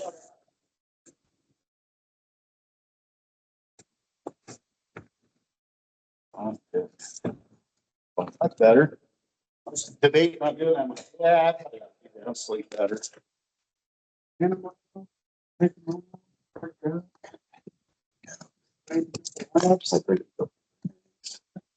Did my, I'm drinking while I'm doing my Zoom call with the counselor, other counselors, even, oh, they're like, There's one lady. Been there for like 5 years. The city, that's where it is from the city.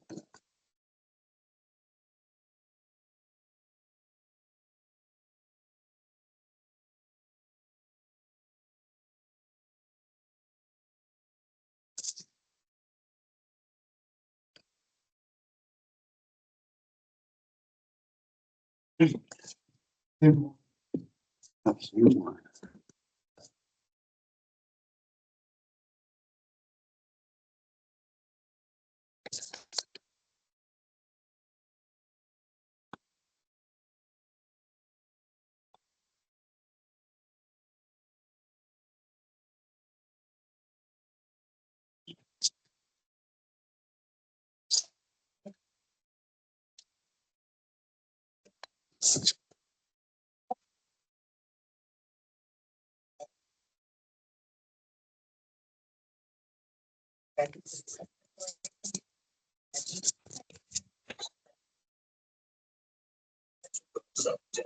Reducing my symptoms. That's treatment? My way. Let's your neurologist. If I did that, I could up. Most important is about your multiple journey. The extremes of our plan. It will take me outside of our comfort zone.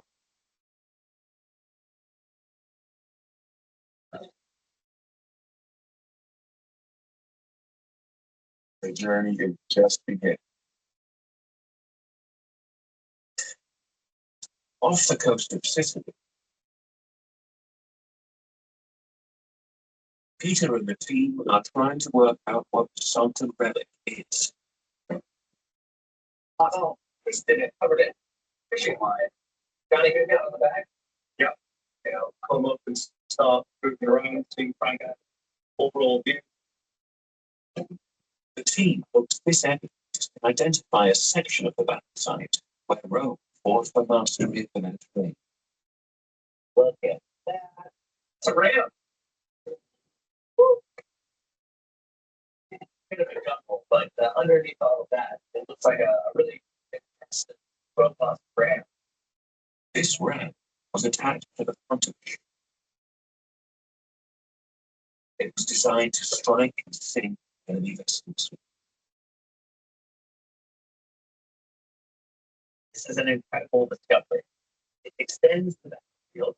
It tells us that we're in a huge territory, much wider than what we expected.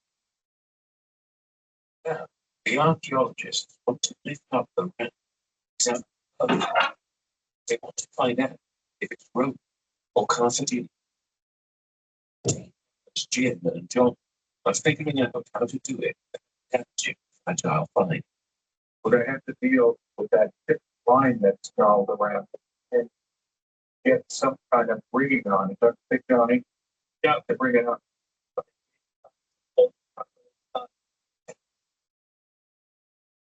In Tunis, archaeologist Lasreg is investigating Rome's great rival, the Agates. I became interested in after reading what they discovered that I knew that it was full of ancient sites. Wherever you think you find something. He heads to the seafront of the modern city, looking for ancient ruins.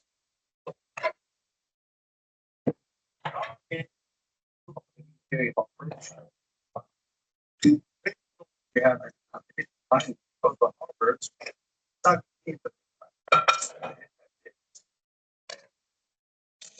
think you found the master piece of ancient. It could fit up to 220.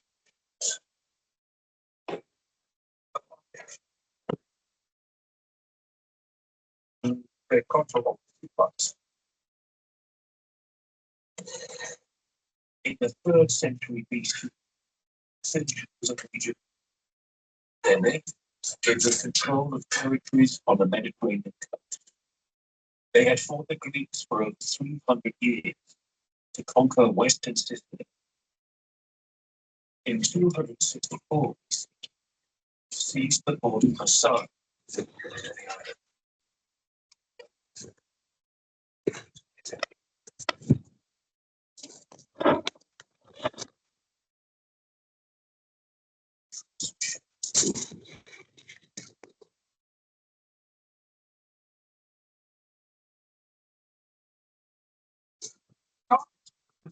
Sleepwalking. Problem.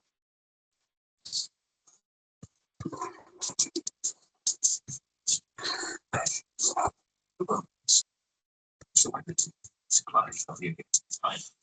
It was a crooked of road maritime ambition. So 5 miles north of Rome. Germany. As a story, Boris Dryden is the experimental archaeologists. Their innovative project aims to reveal technology to fight us. They have rebuilt 2 Roman boats based on wrecks and want to test their speed and efficiency. This wrecks by they were fixed on the boat. So the conditions were airtight and the ship could survive 2,000.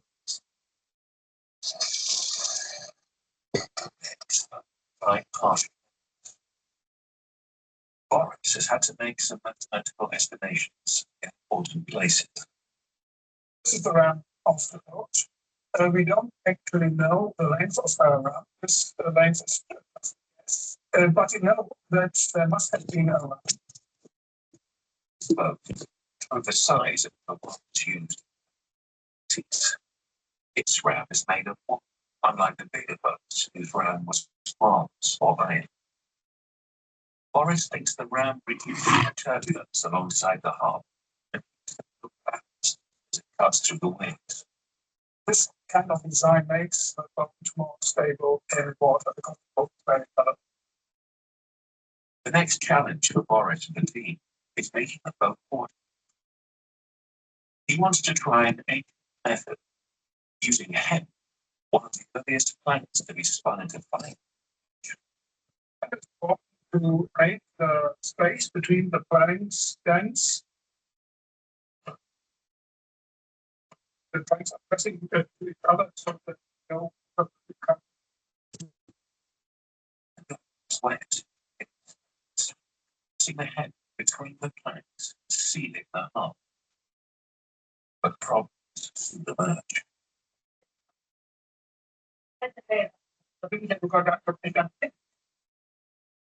Some of the head is pushed in too far, leaving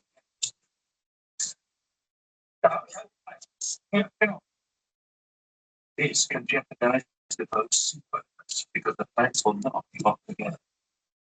Boris must make sure all the gaps are filled, or his boat could sink.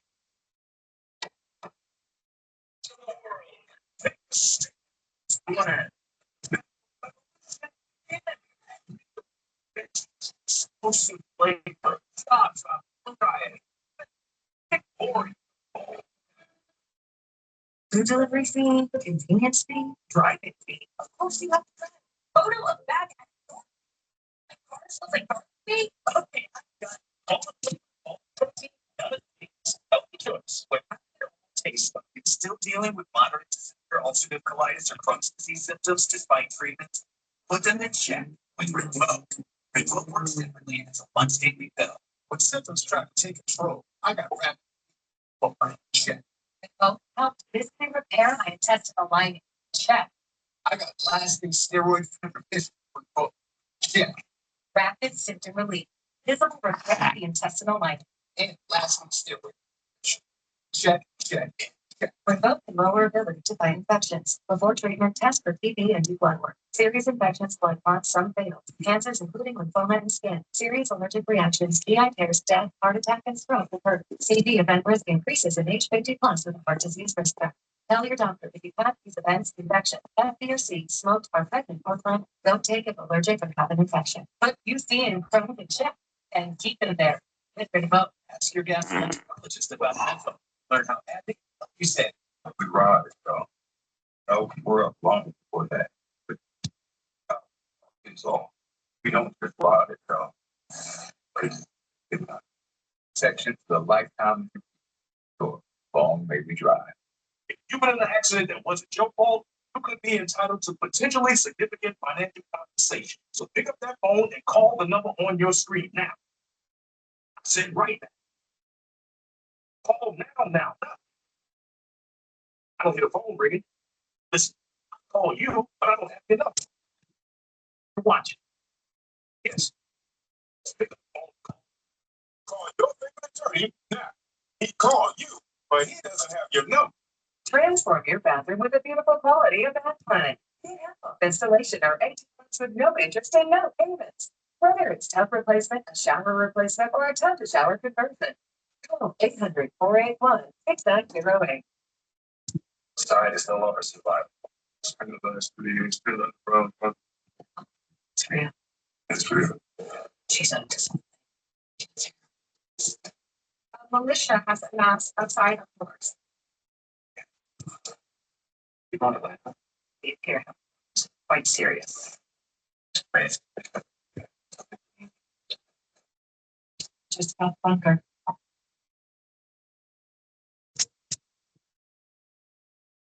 In Terracina, Paul heads to the center of the mountain. Some inscription is left. Said I, then Zeno. And as this is an inscription of the man who financed the forum. The full inscription reads Aulus Aemilius. He was a wealthy Roman citizen. This is the ancient forum, and this is the actual ancient forum. Wherever Romans like Aulus Aemilius went, they rebuilt Rome. Their new subjects soon enjoyed the benefits of life of the Roman rule. Right next to Terracina's forum, another ancient structure helps reveal how the Romans took control of all Italy. The most important thing here is the road over there. You can see coming from the north and going to the south. This ancient Rome, the Via Appia, connects Terracina directly to Rome. It's evidence of an ingenious tactic of Roman control. In Rome, 50 miles north of Terracina, Eve examines traces of the same road leading out of the capital. This is this amazing example of one of the many thousands of tombs of people who wanted you to see walked into the city, that they were prominent Romans. These many too wealthy Romans reveal the importance of this road. It's the main entrance to the city. Eve and date the road to these monuments. We often date portraits from the Roman period by the hairstyle.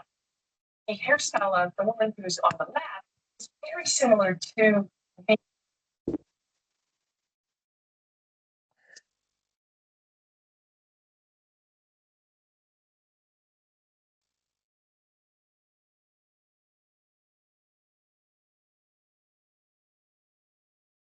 hair.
Hugely decorated and inscribed there.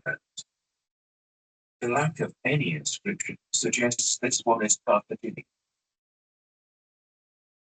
And remarkably, the size of the ram itself hints at the dimensions of the ship. On the inside of the wood. Yeah. Really different to it. Yeah. And this side is a big. We need to get some sample. Can we do that? Yeah. Great. Big timbers that it's covering here, I mean, this would have been a big deal. The ship's size might have been a significant drawback. It made it harder to maneuver. This might even be the reason it was rammed. So, This ship must have run into one that was much better than me. And it must have just crushed like a can when it hit the other vessel. for centuries, the Carthaginians ruled the Mediterranean. The rams on their ships were lethal weapons. In 241 BC, the battle began, but were heavy supplies. The Roman navy took down their masts but rode at speed to battle. But the Carthaginians, sinking 50 of their sharp victory.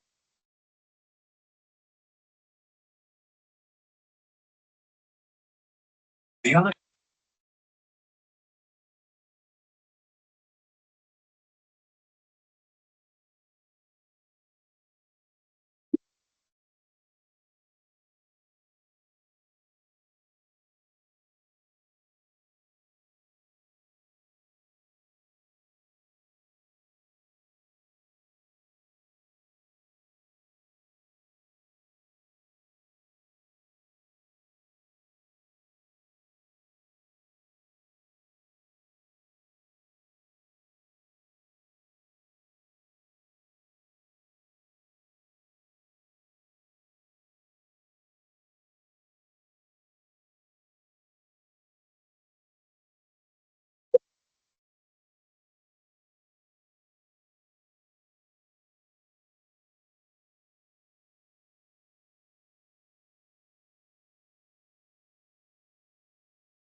Side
effects are sleepiness, dizziness, nausea. These aren't all the side effects. I'm scared of it. You know, keep letting the light. I'm sleeping.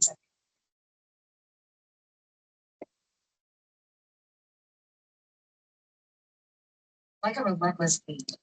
Moderate to severe Crohn's disease or ulcerative colitis symptoms can keep coming back. Break away to what's possible with Tripaya. The only IL-23 blockers for Crohn's and UC to offer self-administration from the start. Symptom relief as early as 4 weeks. Remission at 12 weeks. 1 year. And even 2 years.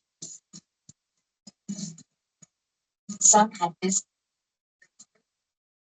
I just want to get sick. Don't take her starting along here tonight. Stop it all. LA land across the counter. Let's fuck around. Wait for his partner. Back down to the boyfriend. Instead, the quarterback secrets. And now Edward plays it ahead for Knight. 5-time Olympian. Cabrera. Teammates coming off the bench. Kelly Cabrera. It takes possession of the puck.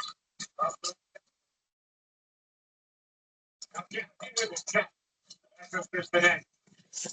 In by Warren.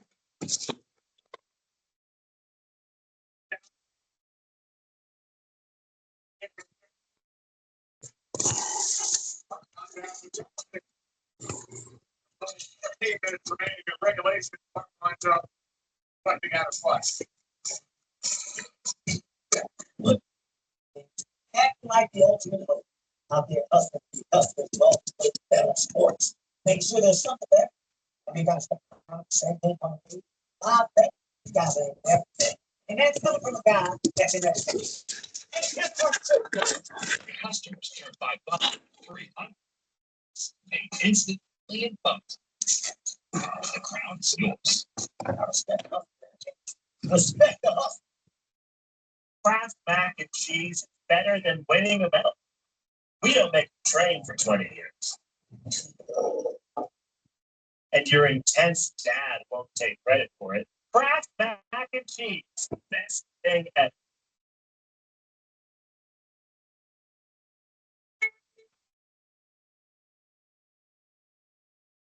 Plugs into your wall and feeds off your electrons. And it owes you something in return. It's treasure on a humble feel. It's how it makes you feel.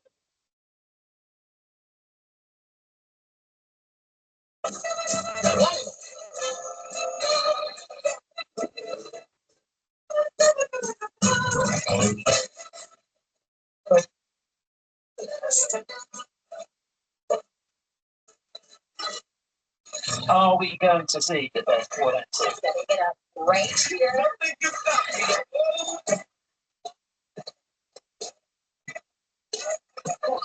Wear it.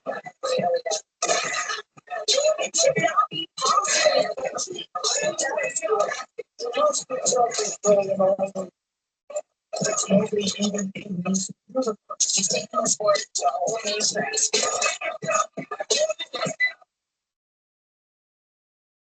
I coached high school baseball for 15 years. When a kid is struggling, it's important to have good mentors. And today, they're needed more than ever. Too many children are suffering from depression, economic anxiety, falling behind in school. Use of devices are all contributing factors. We should start by acknowledging that each child is unique and they work together to support parents. Youth mental health is a complex challenge. It requires a comprehensive solution. But our nation's best are giving their blood, sweat, and tears in the Lord. We'll be sweating right along with them. The Globe Ultra, superior, is brewed here.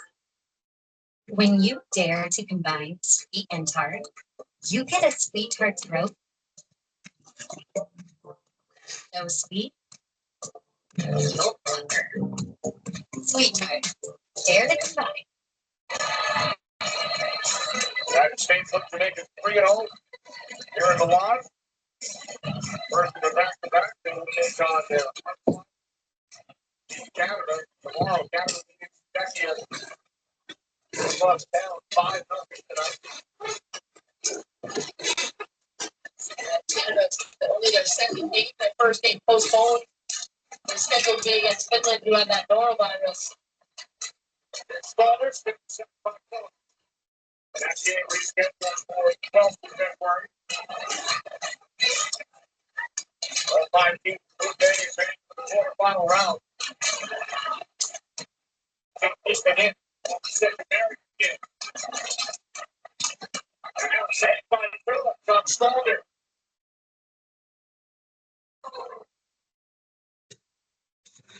A couple of pokes on Phillips after the save, and tries to see no defenseman stand up and knock him down.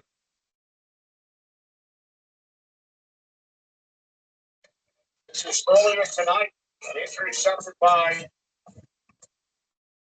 Canadian superstar Marie Police will land their captain on the ice. She did return to the game.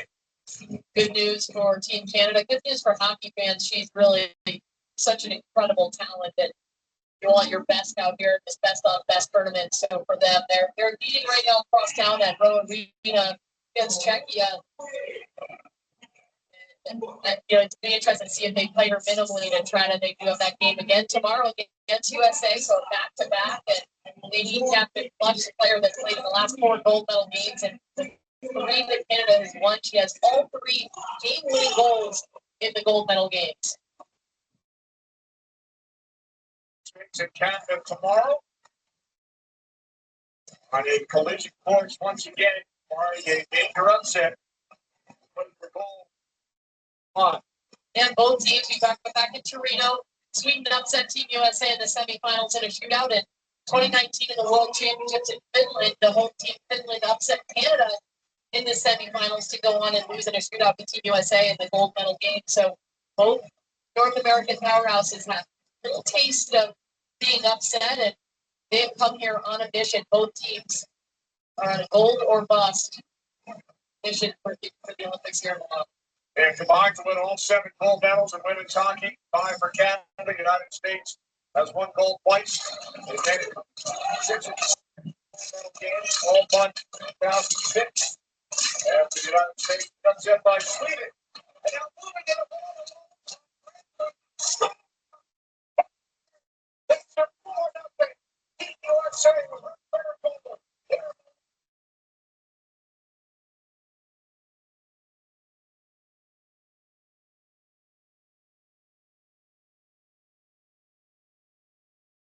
Fourth point for Alex Carpenter. Fourth point for Hillary Knight. She gets the assist on this. And Alex Carpenter actually blocks a shot from Lena Bueller and creates this opportunity. Bucked up Hillary Knight. Good job by her.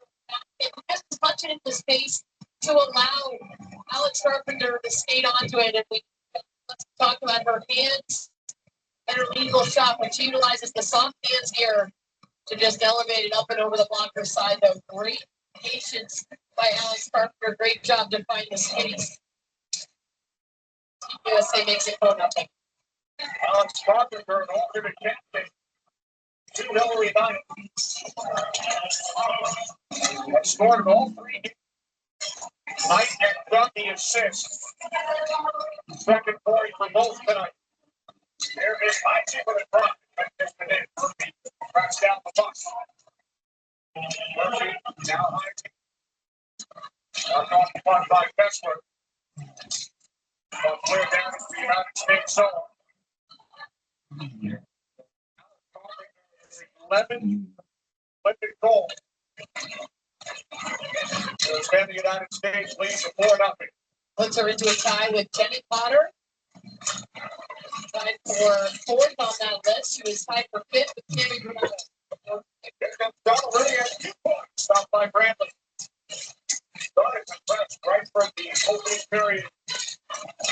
Game 1 of this tournament. Another player on the line. Now Hardy.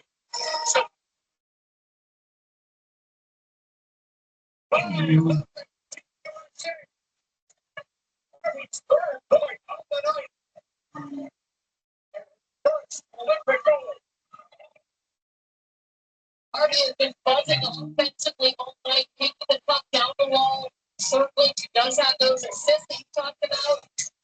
But here she is. She takes it again. She comes down the wall, not afraid to be offensive.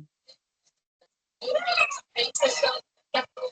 Hit with her legs, freezes Bradley, and then tucks it right in past Bradley's right leg. Beautiful finish for KK Harvey for her first Olympic goal. United States with 3 goals in the third period. The last a minute, 8 seconds apart. And like 2-0 again. 2 periods. And now 5-0 USA. Harvey from Carpenter's 6th point tonight comes first.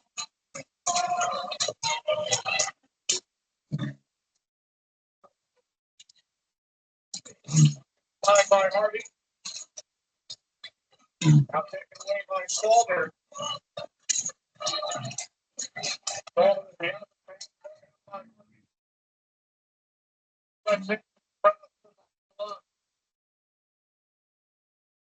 With the puck for the United States.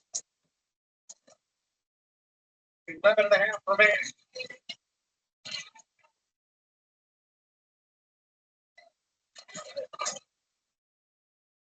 Here comes Lee. Open the scoring tonight. Boots for Switzerland.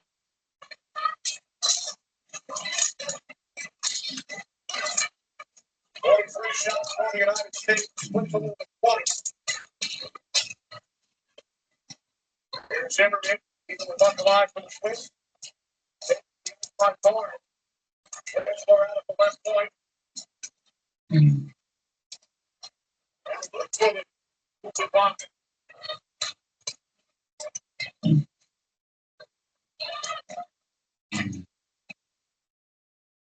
There's 3 goals. Second. There is period 3. Welcome. Martin.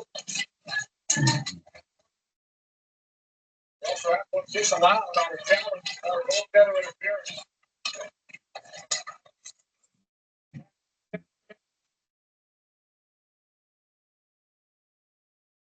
Yeah, Brantley has been one of those players. He won goaltender for Switzerland. A lot of these teams internationally in the north, playing against Northwest, they found their goaltenders and that influenced Finland. He was a absolute legend for Switzerland, and she played at Northeastern as well. She set the table for these guys to have just this legacy of goaltending.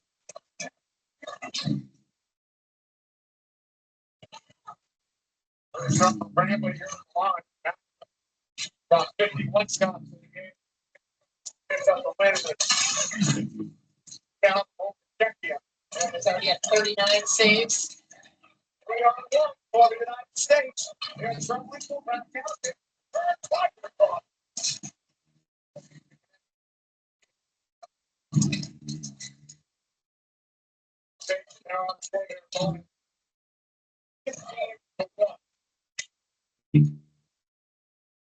Five 1, 5-0. 5-0 with 9.5 to play. Switzerland, they've been looking for depth scoring. They rely so heavily on scoring. That's one thing you get the run away now, starting putting the pucks in the future.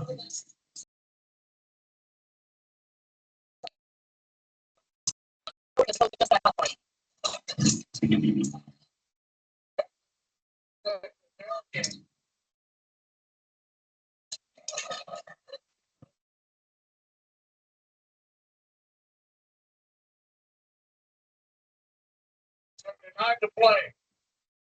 United States, 3 goals. Now leading Switzerland.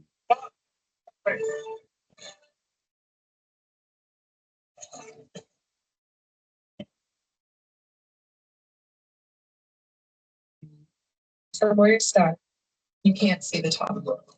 You just begin to climb. Past doubts, freezing breath, every promise kept, and everything it cost. And still, you climb. Until eventually, you realize that it's the top. There's just the choice to rise.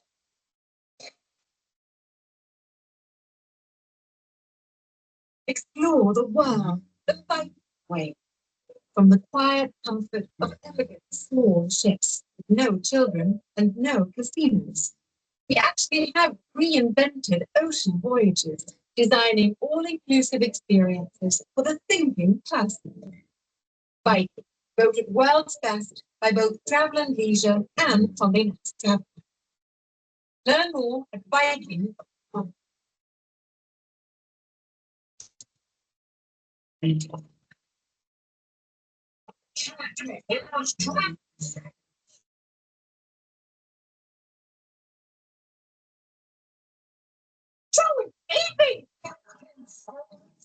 Aw, I don't want it to be over. I know, 4 years is a long time to wait for Team USA to play again. You're gonna be deployed by then. I'm not gonna change that. You really need to be famous. A lot can change in 5 years, but our best price won't. Just $50 a month for 5 years guaranteed. Xfinity. Imagine that.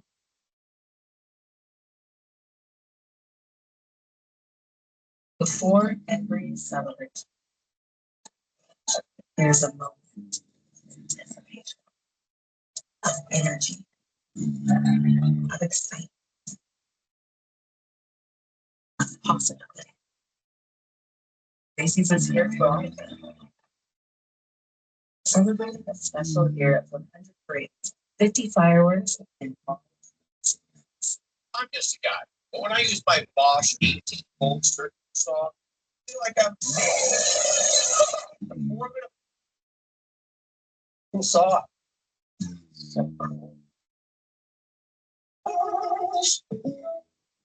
Prices like State Farm gives your coverage.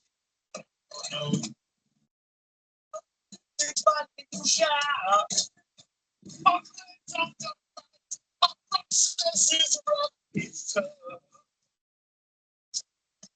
No love. Online. Easy, I swear. Like the good neighbor, State Farm said. You about the life, what happened? Why don't we tell myself, like a waitress working for tips? Forget it. I've been working on my GM from the office. No, don't you make, but you didn't speak here. That's right. Stop. Air Force Olympic store and stop. Triple and shots. Same for. Yes, very big saves and look at the shots on goal, it'd be very unsettling to understand. We're looking at 44 shots for Team USA, only 20 for Switzerland. So more than double, but they have been very, very tough saves for Gwyneth Phillips and some good glove saves, particularly. Best one early on. That'll be good. Scored my first time Olympian. Second time Olympian. First Olympic goal. Perfect. Fucking. Front. By leaving. So it's coming for the net.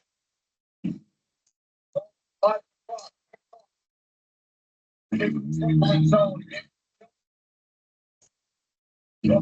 Set up six. Hard. Wrestler. Goal by Icy. United States ball is first quickly. Second. Okay. Harvester. 3.9. And Harvey.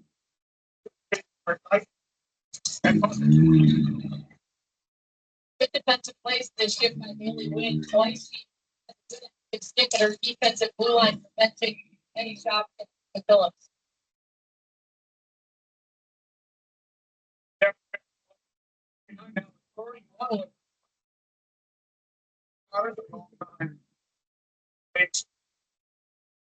Switzerland. Got a point, so we get to take on Finland tomorrow. Finland, we mentioned earlier that norovirus crushed them early on there in the six. When they played against Team USA, they didn't have anybody dressed, but they certainly seemed like they weren't firing on all cylinders. But the bar, same. Comes on the buck for Switzerland. To the left for Finland. Bar from the out. On the way from right side. 5 USA. All the 4 games.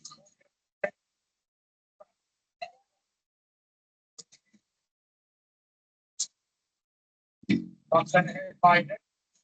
Stick up Segura. Switzerland showing here Segura.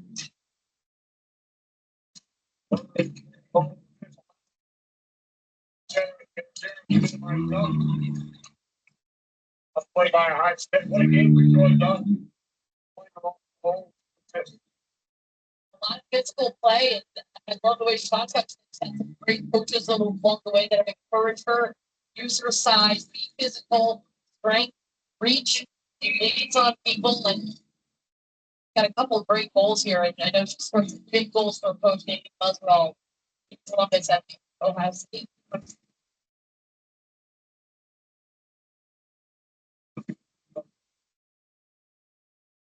For the only goal in that case.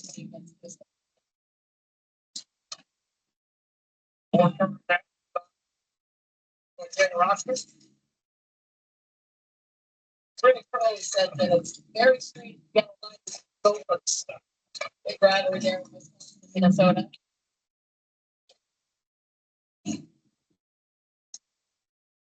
All right.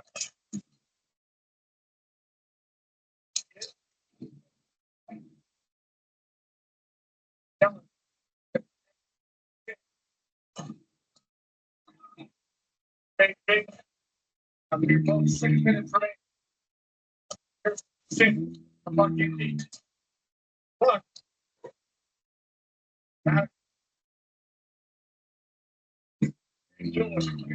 Stick down.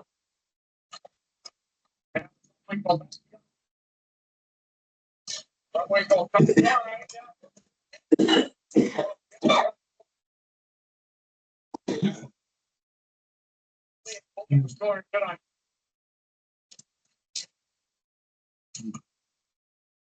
Five and a half to go. Third period. Let's go.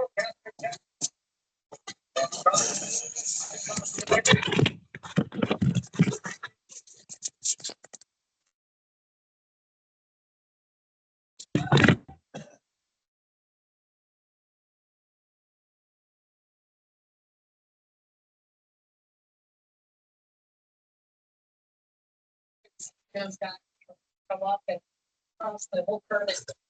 And they're here and they go. Excited to be here. There's enthusiasm and certainly an energy about being in the village and seeing all the other athletes.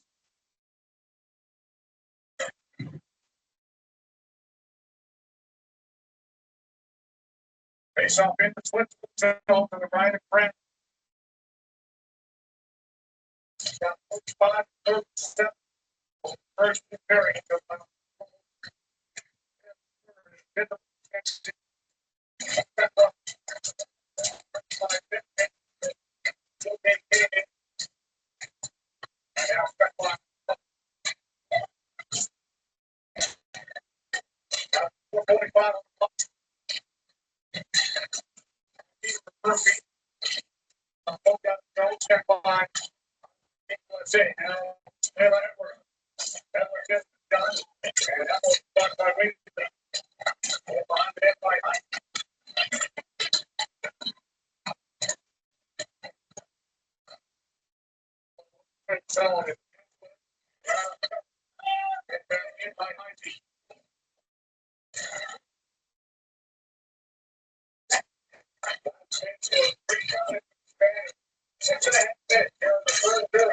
No good Harvey and Harvey.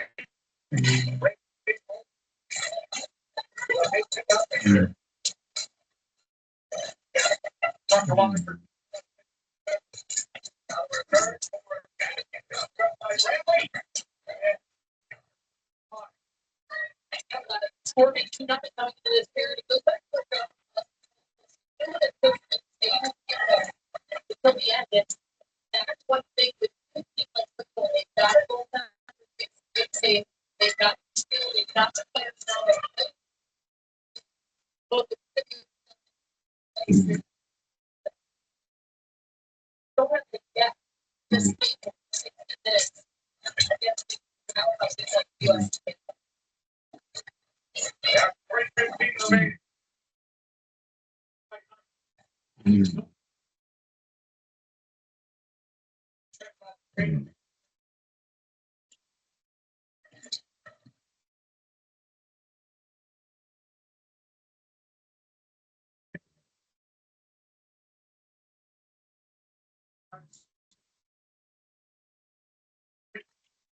And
then she can get in there. She's gonna lift you. She's earned this right. Are rookies. They've never been to the Olympics before. Erin Frankel is vaccinated for preparation for it's great that they were going a little bit.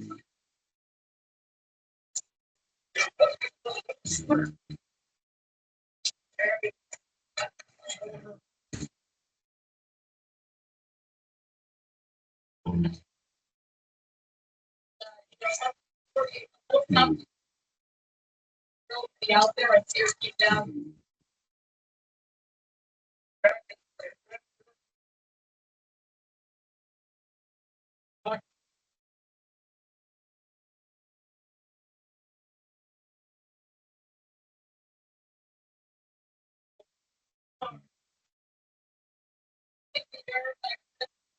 Big smile. Goalie partner, this goalie trio, obviously they work great together, and then they're maybe banged up her arm. Up safe.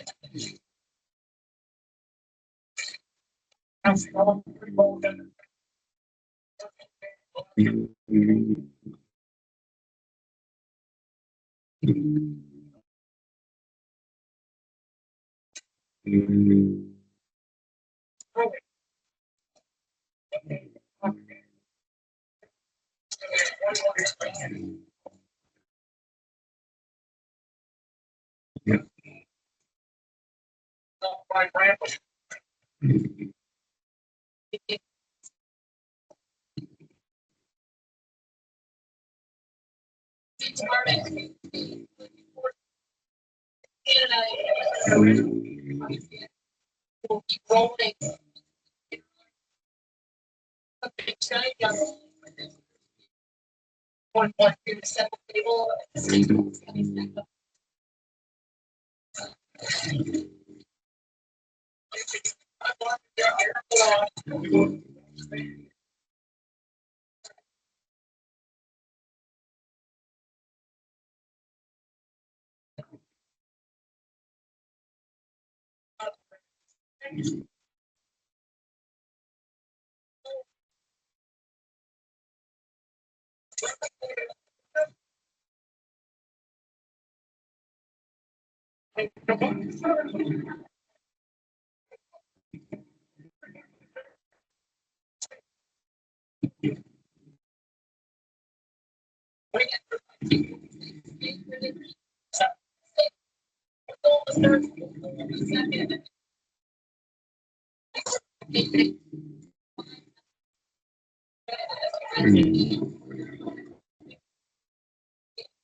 Big game.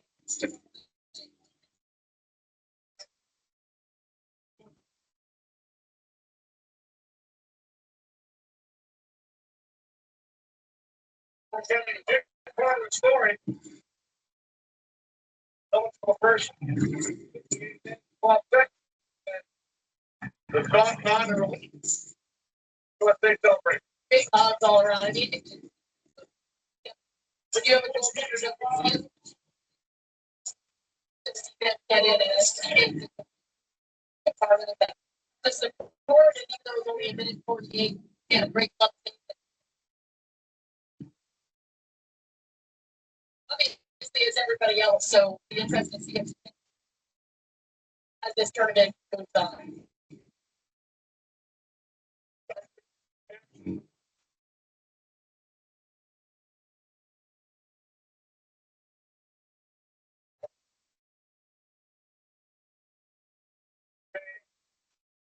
Can I?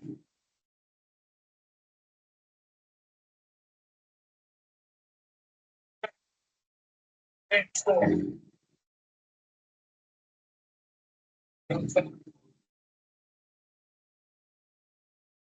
Six.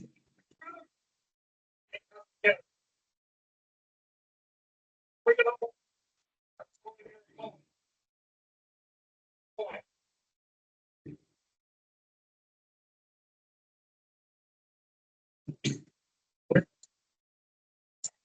Time to go in arena. Say it early.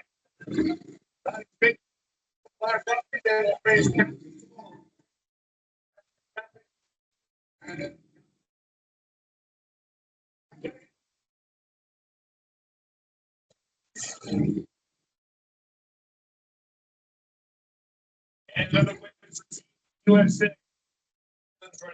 Out of 3-0 to that goal. Today's medal count is Mike Delta. Team USA, Italy. Top of the table, and Team USA, their biggest. One from Richie Johnson, the other. Thanks for tuning in. I'm Andrew Siciliano. Our exciting coverage of the 2026 Milan Cortina Olympics continues right here on USA.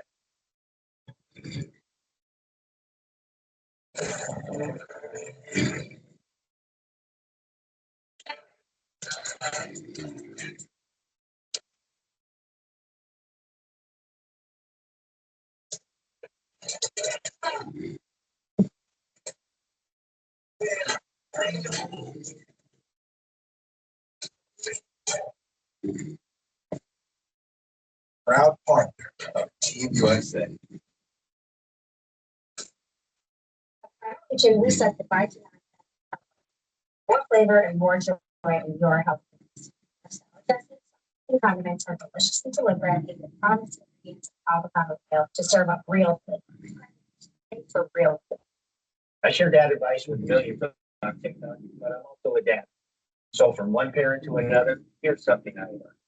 When your team joins TikTok, they're protected with over 50% safe and private. Accounts all start private. For those under 16, no direct message. And only friends can comment.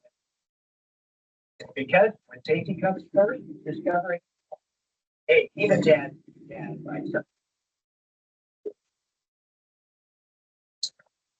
Do you come here a lot?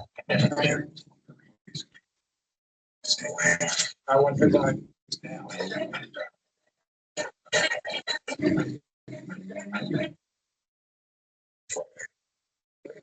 Sorry, Martha. Something it's for the.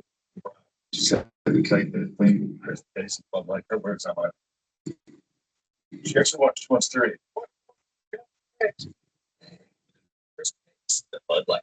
No, we purpose your passions. No one wants to be known for cancer, but it's a chemotherapy known to treat cancer. FDA approved 18 types of cancer.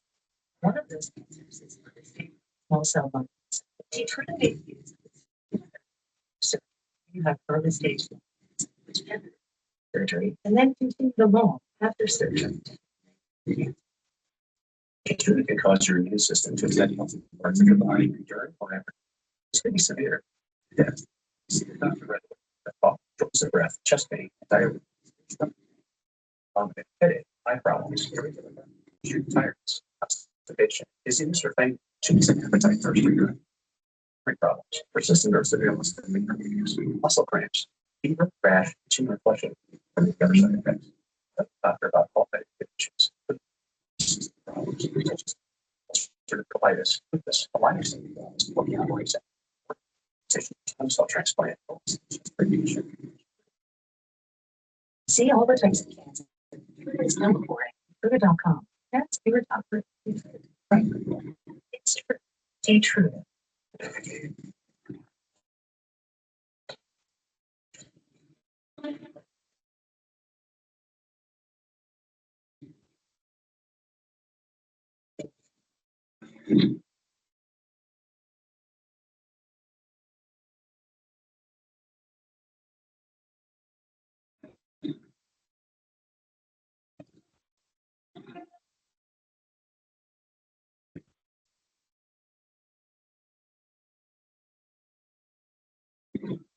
Da Vinci spent 16 years of his life in Milan, consummate renaissance man. Da Vinci seemed to understand the mind of the Olympic athlete. He once said, "Since come to my attention that people sat back and let things happen to them.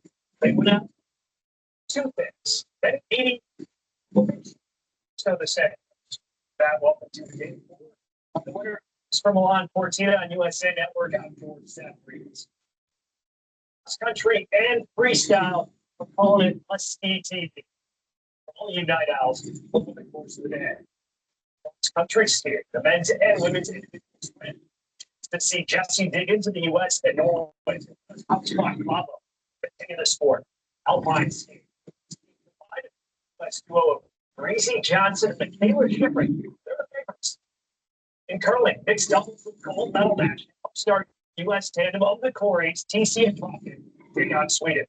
And hockey, U.S. women face Canada and women beat up Pearson at the Olympics in preliminary round play. But we begin with alpine skiing. The women's team combined from yesterday. Swiss and Italians were the kings of the mountain events. They again reigned supreme in the team combined. Take you up on the call. Dan Steve Marino, two-time Olympic gold medalist, and Heather Cox.